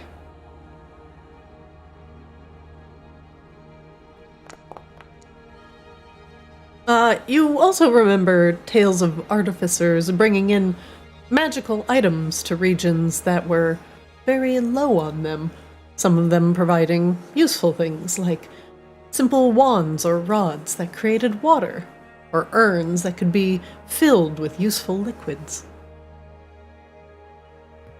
Adrian keeps that to himself for now. Rain puts a blue borean shard onto the ground that currently has a broken icon that'll fix. Adrian picks up the mask. No, it's a blue borean shard. Well, I will leave Drion, you and Wangdoodle to take cool shit. Alright, but I need to talk to you later. To me? Yeah. Do you want to talk now? He looks at Wangdoodle. I mean, you could just leave the stuff with me. I can go off to a workbench and bring it back to you later.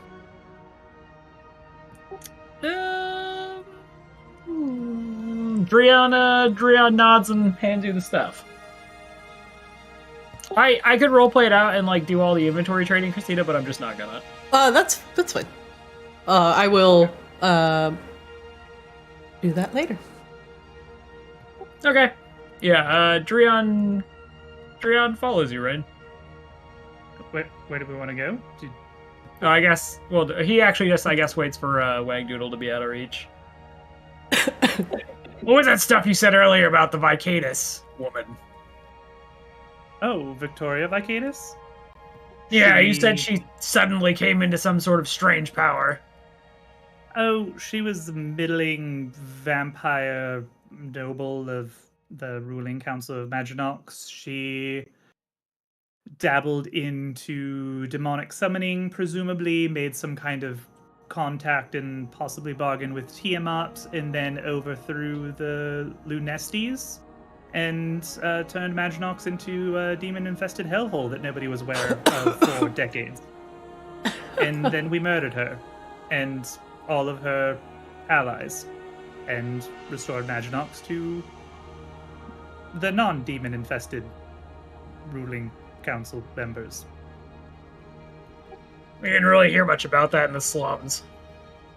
Yeah, well, it's not really something that they go around broadcasting, you know, as long as the blood flows. It's kind of really what they were looking for. Drion pauses. Looks around.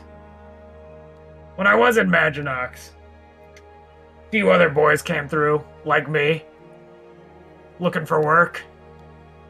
Tough times in Feronia for anyone who's not willing to submit to the new order of things. He pauses again, like clearly uncomfortable having this conversation. I'll admit to you, Drion, I'm not really familiar with the politics of Feronia. I'm not terribly familiar with the politics of Arctis in general. I'm not from here. Yeah. Well, Feronia for a long time was run by the tribes. Maybe most of our history was the tribes. People like me, doing things that I do. Woman now who managed to unite all the different cities and what's left of the tribes, and fight like me. She fights more like you, or at least that's what I'm hearing. Except, that wasn't really ever how Feronians fought. Like me, like with the sword and the magic, or like me with the magic? What was the big laser thing? Oh, the magic. Yeah. Not really sure how she would have picked up on that. We didn't really have any sort of magical schools in Feronia. In fact, for a long time, magic was pretty expressly forbidden. So you think it came out of nowhere, as it were? He shrugs. Honestly, only heard rumors about it. I got out before all that came to pass. And is this the person you want to have killed? He sighs a little bit. Well, I don't really know what she's up to these days when it comes to, I don't know, magic, but what she did do pretty much destroyed my entire way of life, so yeah.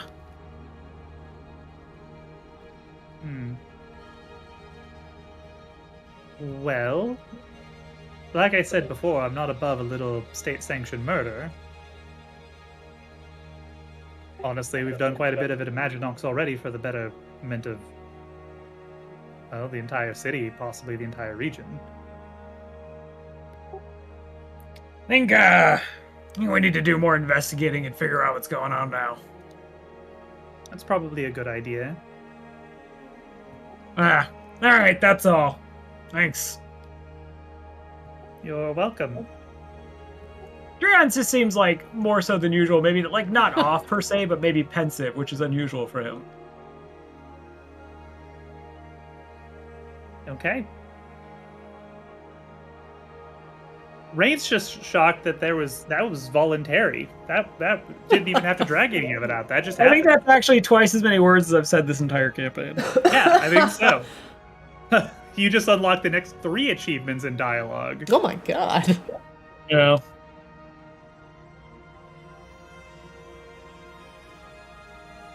Drion goes back Bonsai, do you to wanna, playing with his cards. did you want to talk about anything? I don't believe so. Was there something to talk about? No, just making sure. Oh, actually, you're good with the scrolls of spells and the magic and stuff, right? Some would say so, yes. So early on when I joined you, you gave me the scroll, and I've been puzzling over it, and I feel like using it once and it disappearing would be a waste. Is there a way you can teach me how I can learn from this scroll and just always be able to use those capabilities? That's kind of what I do. I don't know if that's what you do, though. I mean, I just take a scroll and I kind of, well, I copy it and rescribe it in my own style into my book here. And that's how I remember all of my spells that I know. The origins of your magics are very different. So Christina, when I think Bonsai's first session or second session, the party gave a spell scroll Life from Death. It's a level 3 spell that paladins can cast. When it was given to Bonsai, you said that Bonsai can learn this spell. Is there any insight that Bonsai has for what would need to happen for that to occur? No, I just would have you consume it, and that would essentially be it. And then it would be one of the spells that you could potentially prepare when you level up. I believe paladins get their spells. They can change their spells when they level. Every long rest. Is it long rest? Yeah, they work like clerics, but they have a much more limited list. And then you could swap it in, so it would become a part of your entourage of spells. Yeah, so that's what I'm trying to do here. If you're cool with it, is just like basically take the spell scroll and learn it. Yeah, absolutely. Because otherwise, I hate consumables and will never touch it otherwise. you. Okay, let me look in your inventory here. So it's Life from Death. Okay. What is that? Level 3. Okay.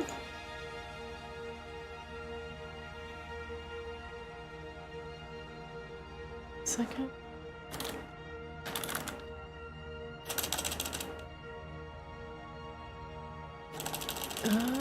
Let's see. We don't have to do it now. No, I got it. It just comes from an alternative rulebook, so I just have to add it manually. Boop.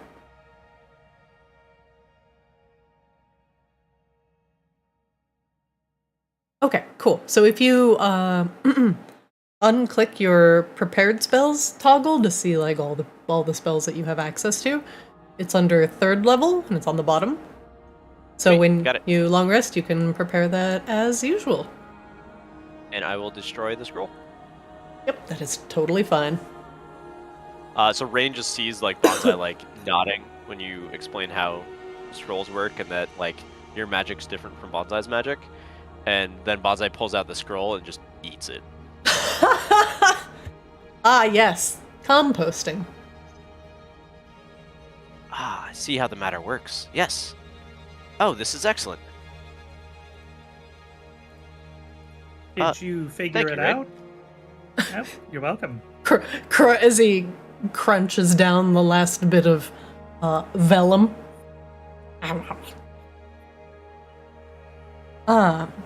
Light reading.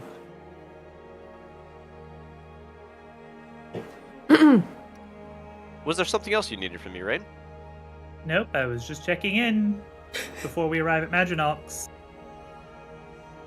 Oh, yeah, I should just be resting and rejuvenating a little bit, reconnecting with Arctis. Oh, hi, Rain. Sounds great. Hey, Esther. Hi, Frank. Frank waves. Hi, Rain. I just saw Wangdoodle rocket up the stairs. Up the stairs or down the stairs? He's been down- going up and down. Down the the whole stairs. time. Sorry. He looked very Oh. determined. What did you tell him? Oh, I think Dreon gave him some technically I gave him some very powerful items to go combine. Oh! Well, that'll keep him busy for a bit. Yes, maybe. Ool behind you burbles happily. Hello, Ool. Hello, Brain. She called me Brain. No, it was just bubble. Oh, it was oh, yes, okay. Well, I'll tell I you don't what, have I'm- lips or a tongue, technically. Right, you have bubbles. Well, it's fine. Frank doesn't have lips. Actually, Esther doesn't have. Actually, I'm the anomaly in the room right now. I don't even have a tongue. Frank opens his mouth. Yep, no tongue. That is kind of weird. But anyway, I hope it's okay if Wangdoodle stays for a little bit. Anything, it's nice to catch up with an old friend. Well, apparently he is the cannons we ordered from Lou. So, yes, I think he's sticking around. Oh, got us on a technicality. Mm. Ooh. Mm-hmm. Well, he is a cannon. Yeah, well, so maybe we can put him to work, and I don't know, maybe he can be helpful in figuring out how to make Lucaris not a fucking shard anymore, and let him get back to doing what he needs to do. Oh, did you tell him about Lucaris? I alluded to it, but I was going to leave you to give him the full rundown. Oh, maybe I should try and catch him before he goes into the bottom of the deck and... Oh, she panics and goes downstairs. Wangdoodle! Oh, Hannah, how are you? She like almost runs into you as she comes flying down the stairs. Oh, whoa, low altitude. Come on, Esther. Hey, not used to flying. 1 second. For some reason I can't see or hold on. I know what it is. I know what it is. I know what it is. I know what it is. 'Cause I need to see you.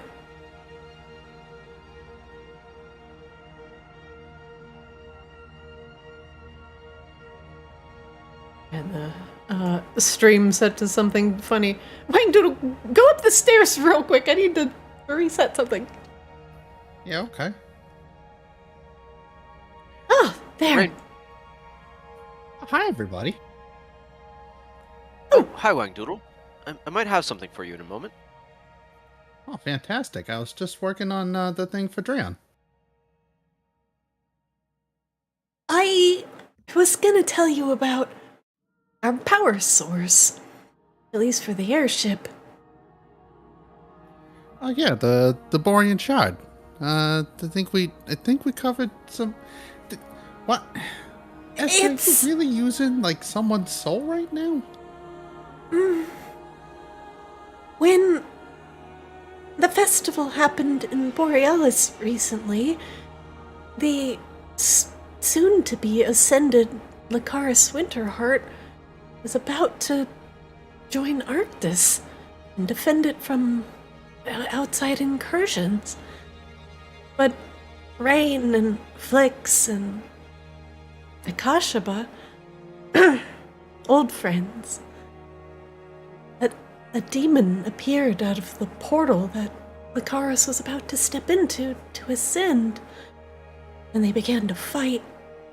It was a terrible battle, and in order for Lucaris to both get rid of the demon and, well, prevent it from ascending, Lucaris, the crystal dragonborn, took the demon and encased them both in crystal and intertwined their essences into some chaotic mass. It was producing so much energy, we had to get it out of Borealis, or else it was going to cause a lot of undue attention. So we decided to put that energy to good use, and rather than have it blow up a part of a continent, it keeps the airship aloft. But we haven't figured out how to separate Lucaris and the demon, and Lucaris still needs to ascend. Hang on, how long has this been going on? She looks at Rain.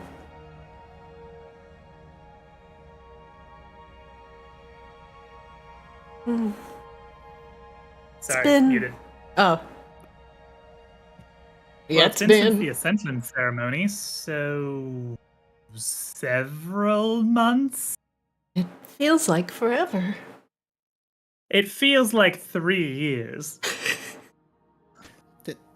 Okay, do you have like an exhaust capture system to help kind of feed power back into your source, or is all the exhaust just kind of going just off into the ether?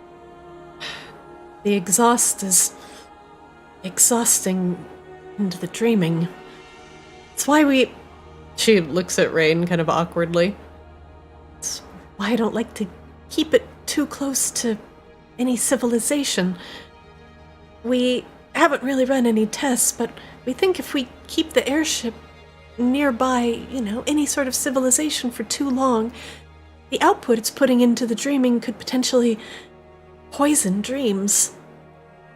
Civilization? Why do we care about that? What about nature? We should not be going near any forests or trees or... That's where fuels civilization. Well, dreams tend to be where a lot of people are concentrated their bonsai, so as minimal harm as we can do. I mean, as long as you're not trying to accelerate the cycle of entropy, because, I mean, it's eventually, you can't avoid it. You can just really kind of slow it down. But, I mean, I'm worried about those energy sources kind of mixing and combining. Problem is that we haven't devised a way in order to separate the two essences safely. We can't have a speck of the demon soul taint Lucaris as he ascends. It could potentially cause problems with all of the ascended. This is certainly a conundrum. I mean, I'm more concerned that, you're losing more of the essence and you're not reclaiming as much to try to keep things together. Every second that we use every second that we take just taking advantage of the massive amount of power Lucaris and this demon are putting out, it's really just harnessing the power that's coming from that endless battle inside. Eventually, one of them is going to win, and we're going to have a whole different problem on our hands. That is why we're trying to get to the ice library, so we can figure out how to stop the slow and how to separate these two, so Arctis or Lucaris can ascend properly. I mean, if there's hypothetically speaking, if there was a way to replace the power of that shard with, say, slow, like is that a feasible idea? Is that something you're willing to entertain? Well, Jester considering thinks- the slow is apparently some kind of venom directly from Tiamat that's been injected into Arctis, both physically and metaphysically, I would say that sounds horrifyingly dangerous, Wangdoodle. Well, I mean, Esther's eyes dilate. Horrifyingly dangerous. I mean, I know it. That's why I started researching it. Just the potential is just amazing. But do you think you could produce any sort of output from the slow? All we've seen is the entropic data. There's been some promising work. Is there a safe spot where I could do a demonstration, like a live fire demonstration? Of slow in here on this ship? Absolutely not. Well, not raw slow, like refined. I've seen refined refined the slow, slow? Wangdoodle. Or at least what people called refined slow. Kind of works the same in my experience. I mean, I don't mean any derogatory terms by it, but there's some stuff that involves compression and inversion and then catalyzation. It's a long story, and I'd rather not bore you. Well, considering that this entire tower is a figment of, well, my dreams in an arcane construct, and this ship is powered off of an exorbitant amount of arcane power, I would say maybe we wait until we land in Maginox. Yeah, I think that'll be a good idea. And Esther, we're gonna need some very questionable research to help with that problem of yours. How questionable. Actually, hang on. Rain digs around in her bag of holding and produces a pile of notes about the slow that Rain has both taken as well as from House Vicadus. Well, that's certainly gonna be Questionable useful. research, ask no further. Here you go. Well, that wasn't the questionable. I mean, thank you. You have a pile of questionable research, including some notable things like how the slow affects undead and vampires. Data that you definitely did not have access to. This is what Lou meant when he said field research. I thought he meant just go blow stuff up. We do a lot of that too, to be fair. Oh, well, Yeah, at sometimes least I it's don't useful. go- Oh, good. I'm not going to be completely unskilled. I mean, yeah, but I'm more worried about the. Well, there's no easy way to say it. I mean, Esther, you're effectively using a little soulcraft here, aren't you? It's either that or if we left him in Borealis and didn't harness the energy it was putting off, Borealis would have just been a crater. I mean, you're absolutely right. I mean, we're kind of in a damned if you do, damned if you don't kind of situation.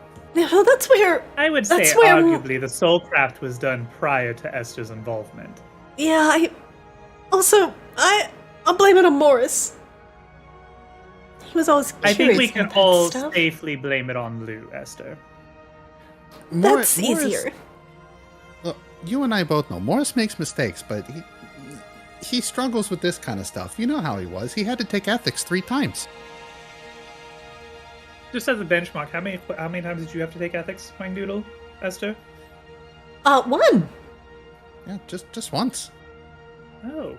It's really not hard, you know. I you have a just certificate. maintain the simple- This honestly explains so much about all the artificers that I've met. I mean, a lot of them are common sense questions. Shouldn't it be like a yearly seminar that you go through again? You get Nah, as long as- recertified. As long as we prove that we actually still meet our safety qualifications, they usually just kind of let us go, unless we've been arrested for some kind of war crime. I've seen the safety qualifications of Geothermic Rift. I dare say that somebody really needs to revisit the Artificer certification rules. I mean, you could petition that if you really want to, but Oh, I mean, did. No one's, Lou just didn't really care. I mean, he's not going to because no one's committed any war crimes down there. Yeah. No, that's actually factually incorrect. I can think of at least 4 separate war crimes that have been committed that I personally have been part of cleaning up. What? What kind? Listen, that hasn't It seems been like every published or time we- made public knowledge. I feel like every time we go back to Borealis, in fact, there is a war crime taking place literally inside the geothermic rift. Akashibo wakes up out of a cold, wet sleep. Just drenched in sweat. Huh? War crimes? They're coming War for me. crimes? Who is committing war crimes? No, not in my onsen. Oh, jeez. Well, Honestly, the that whole place is a geothermic war crime. rift is not blowing up, so it's doing just fine. Right, Wingdoodle? We have a home to go back to? Oh, there's definitely a home. I mean, is it perfect? Well, no. Is it... By the way, you're welcome, Esther. Twice. What did I do? For the geothermic rift not exploding. Oh, right. Like at least twice. Like at Rain turns least. to bonsai. Maybe 3 times. I'm not sure now. Was that the thing with the slow monsters that were eating magic and Uh-huh. Lou just Well, that did was- not care even though it was right below? That was the 3rd time. The first time, it was a dark orc shaman summoning through a demon through the bottom of the rift. That was fun. Through a pool of slow. Oh, but the slow was already there, so this is just more little problems from the big problem. Yes. More or less. That's very same pool of slow, Wangdoodle, you are very familiar with, as it currently lives underneath Borealis. Of course. The day you guys go out and be heroes, I was working on my dissertation defense. It's just my I luck. was going to ask, where the hell have you been this whole time, Wangdoodle? I mean, we've been to the geothermic rift a lot, and if I'm being honest, very few personnel considering the importance of, that structure. Lots of field research. You know the saying, too many cooks? Sure. Well, Lou counts for like 8 cooks in this metaphor. Mm-hmm. Oh, And is your mom okay? She's still in Borealis? Yeah, mom decided she wants to travel. Wangdoodle starts going on about the dragon heart story and how all that happened. Rain, you feel weird as your own story of giving a dragon heart to Siksik is recounted to you. Oh, so that's what happened to that. Neat. She was kind of sketchy on the details of where she got it, but you know how moms are. They don't like to tell you about the difficult stuff. Right. Mom. Anyway, she really, really doesn't like my research, so we don't talk all that much. She did seem to have a thing or two to say about the slow. Yeah, she kept looking at me and just like, I can't help you, you're so slow-headed, and I didn't understand at the time, but I think she meant it as an insult. My mom's a Bonsai. tree. My mom's a tree. My mom's a dragon. My mom's an owl. My mom's dead. You guys had moms? That's you guys had moms. What's a mom? Well, Oh, my. how are we coming along on our way to Maginox, Esther? We're on course. I think a little bit of rest could do us all pretty good. That sounds great. I'm actually going to have myself a little meditation. Oh, Rain, before you meditate, or maybe this is something for you to meditate on, you know that hard armor that was encasing that demon heart that we destroyed? Mm-hmm. Well, it seems like it's a little too large for any of us to use. Uh, how would you feel if we tried to protect Saethius a little bit more with that armor? You mean modify it into like barding? Well, yes, because we picked that up from the nightmare horses. Oh, So I was already assuming we were right. going to try to fit that for Saethius, but it still requires the actual armor itself. Wang Doodle, you absolutely modifying horse armor or demon armor into horse armor? Pfft. Easy. Child's play. I mean, if that's all you want it to do, yeah, a refit's not that difficult. Well, as long as Rain feels like it's okay, I feel like these 3 items might be a little bit more fitting for the knightliness that we generally go about doing. That seems fine to me, Bonsai. Having not actually identified the demon armor at all to know anything about what could possibly go wrong. Oh, it's just standard hard armor. Don't worry about it. yeah, it's perfectly fine. Sure, Rain eyes it, being keenly aware it is not simply mundane armor, but whatever. Frank, ooh. I mean, how magical is this? Well, if you need it to be more magical, I've also got one of these sapphires here.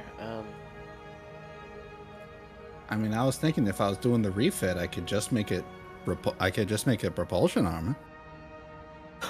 Oh, I mean, Okay, Saethius, my mount is already very fast. It's more But it things could that we be face- faster. seem to target him quite readily, and he's not as constitutional as I would like. Oh, you want some better protection against a certain type of thing? Yeah, basically everything. Okay. Would you just like some just a little extra pick me up and go? Because I can go ahead and outfit that with some stuff if you like. Yeah. I mean, all that sounds good. Just no slow. Please don't incorporate any slow. I'm not sure how I feel about it quite yet. No. I could put like a cure wounds on there if you want. I could set it like I could just like magically empower the armor if that's what you want. Yeah. It's more about what Saethius wants. So, I trust you. I think you seem very, very capable. Here's what I have, and Bonsai laid out the objects. Wang Doodle, you can pick those up by double-clicking them and picking them up. All of those items you can retrieve and combine later. Oh, I think you need to be in proximity.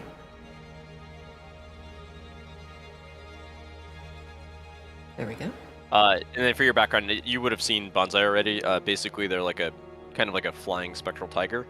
Not totally of this world, but still like deals with normal physics. Acts like they normally you would expect. Large size. Above board, also, if Wang Doodle sees any of these items, there's oh my god, this would be amazing for my own mount. I have no personal attachment to any of this stuff. Oh no, you want some special bonding, all right? And you wanna make it special, give it a little extra reinforcement.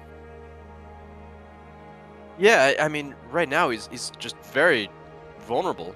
He gets knocked out quite often. Whenever he can actually fit in our areas of combat. Okay. Because I mean, I could store a spell in there like aid, if you want. Just helps boost up his health a little bit. I could do some other stuff. I could do stuff like vortex warp. Just if that's what you want to do. But yeah, no, reinforce it. Got it. Wang Doodle has advanced certification in Borean shard studies. In fact, he's generally able to make something even better than the sum of its parts.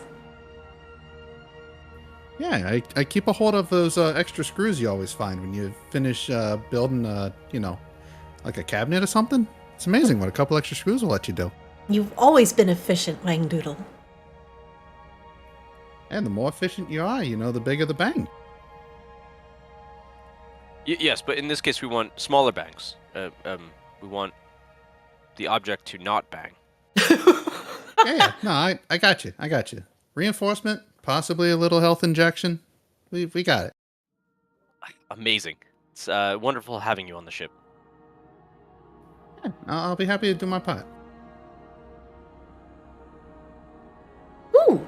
Well, we'll only have about, well, a long rest or so before we hit Maginox. So you might have to decide which one you want to work on, Wangdoodle. The barding or Drion's big boom glaive. Should probably work on the glaive, because Drion will be very, very spicy if he does not have his glaive back. I mean, I did Yes. accept the glaive first, so it would make sense to finish that one. Oh, that is also something we come to rely on. So yes, please make sure that the glaive is healthy and growing and able to swing very, very, very fast and very hard. Do you want it to be able to fire like a scorching ray? Or like a wax? You I should think check with combining Drion, it- but I think probably not. Combining it with the staff, I think, is probably sufficient, unless you want to add a little zing of something special, but... I mean, I don't see a reason why I couldn't add the zing on top of the combination. Drion is a little skeptical of magic, though, so do be He's a careful. little sus. Don't do anything that's going to jump out and scare him. Okay, so don't make it so that he can turn himself invisible. Got it. Yes. Okay, we'll just you know what, I can always do aftermarket later. Let me go ahead and just combine this for him. And Rain is going to take their long rest, or her long rest meditating, with her Borean Shard, or sorry, her Resonant Gem, to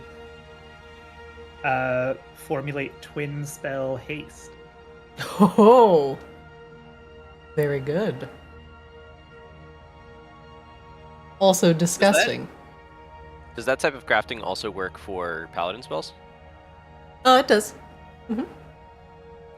Ooh, Bonzai's gonna go meditate. How many Are you gonna be in your resonant bunk? gems do you have, Bonsai? So I just gave the one resonant yellow sapphire. I actually had a second of the same type. Oh, nice. Yeah, I think you got 2, which is sick. Yeah. What element is that? Rain. Let's see. Rain's was had a Mine was yellow a boring ruby. shard. Oh wait, you had a ruby, so Rain's was fire. What is a yellow sapphire? Yellow would be lightning, Gotcha. Cool. but is also affiliated with certain emotions as well. So generally, the red borean shards are affiliated with fire or rage or passion. So it could be a combination of the things, or exclusively one of each. And what's the emotion of yellow? Oh, let's see. What do I have in here? Hold on. You're making me look up my items. Yellow We borean can shard. circle back later. No, I have it. I have it down here. Yellow borean shard. Willpower. Oh, that's fitting. It is light, lightning, and willpower. All of these are bonsai terms. Love it. I had to scroll down. I have my borean shards all in my items now, so they're very neatly organized. All right, everybody. As you fly to once again back to Maginox to redeliver a ancient family heirloom to its proper owner, a new friend has joined the team, bringing in unique skills in order for you to empower your weapons. And taking the brief bit of respite as you travel through the dreaming, the arcane Audacity flies unerringly towards its destination as you leave Auralia, the land of eternal light, and return back to Polaris, the land of eternal night. That is where we will end the session for today. I think I saw Drion dip out a little early. Yep. So, Yeah, just a few minutes ago. okay, just want to make sure he's okay. Okay. Yeah, he's fine, Okay. I think. I'll make sure everything's good. But that will be it for today. We will start next session back in a familiar place known as Maginox, as Rain returns home. And apparently the Combos crew will finally have dinner and lunch, or lunch with Eris. It's all coming together. Wang Doodle, I hope you had a rain on Monday. Jesus. Wang Doodle, I hope you enjoyed the session, and welcome to Ascended, and welcome to the crew. Yeah, welcome. Yeah, thanks. This is a lot of fun. There was a lot that you have been onboarded with, but you have done an excellent job into making your arrival seem very fluid. So thank you very much. I'm so excited that I don't have to be the only person to do all the applied industrial thaumaturgy anymore. Yeah. Also, Wang Doodle is very good at it and can do artificer infusions to things too. So I'm ready for the era of cracked out items. Let's go. I'm ready for Flix to get back, and he's just going to have like a giant list. But he's not going to have any resonant gems, so he's going to have to pick and choose what he wants. I think he did get one. I think everybody got one, and Bonsai got two out of this like whole last adventure. I'm just saying, I can store an artificer spell inside of an item until it's been used 10 times, or I store a spell in another item. Oh my god, it's ridiculous. Spell up to what level? It's first or second level. Okay. Not awful, not awful. All right, I'm gonna preempt Flix's question. Yeah. Can you do bless? Bless is not an artificer spell. I can do invisibility. I can do enlarge reduce. Ooh. Oh, you just need to make something with invisibility on it and hand it to Bonsai with how much he fucks up and breaks his own invisibility. I cast guidance. No. I mean, if you've got a spellcaster focus, a simple or martial weapon, I can put shield on it. That's actually really good. Yeah, that's actually correct. There's a lot of cool things that can happen there. I mean, enlarge reduce for our mounts is going to be potentially clutch. Yep. Yeah, because now you have two mounts in the fray. Wang Doodle does have a max weight of 300 pounds. I know Wang Doodle is sitting out a pretty solid, slightly over-encumbered right now, but it's fine. It's fine because we just dumped all of our gear on him. Go make this cool. Yeah, we just gave him a big thing of plate armor. Guarding on me. But he's like hella encumbered right now. So the Ornithopter can carry 300 pounds, and Wang Doodle is sitting at like 198 out of 150, just sweating, demon armor in his arms, like. Eh. Oh, also, Wang Doodle, I'm gonna remove you because I forgot you are you're a small creature. I need to. Yes. Update your token real quick to the small size. Look, my auto-leveling platform shoes, unfortunately, don't count as documented height. Let's see. So yeah, that is better. A smaller lad. Very fitting. There you go. All right, I gotta head out as well, unfortunately. But pleasure meeting you, and looking forward to some shenanigans. All right, everybody. Oh, yeah, we're gonna blast. Thank you for the game tonight, and I will see you next Wednesday. Sound good? Night, guys. All right. Yep. Good night. Good night, everybody. All right, and that's it for Ascended today. Whoa. Thanks for watching. New player hype. We have transferred someone over from Reflection into the Ascended crew to fill out our party a little bit while Flix is gone. So give a warm welcome to Wang Doodle, our Kobold Artificer. Catch our shorts and funny moments over on Play Arctis on Twitter and TikTok. And watch our VODs on Arctis DD on YouTube. I'm your DM Zarina. Hey, thanks for watching. Thanks for tuning in. Hope you had a good time. That is it for Arctis Games for the week. We will be back with Kamos on Monday and Ascended next Wednesday. Thanks for watching. I'll see you next time.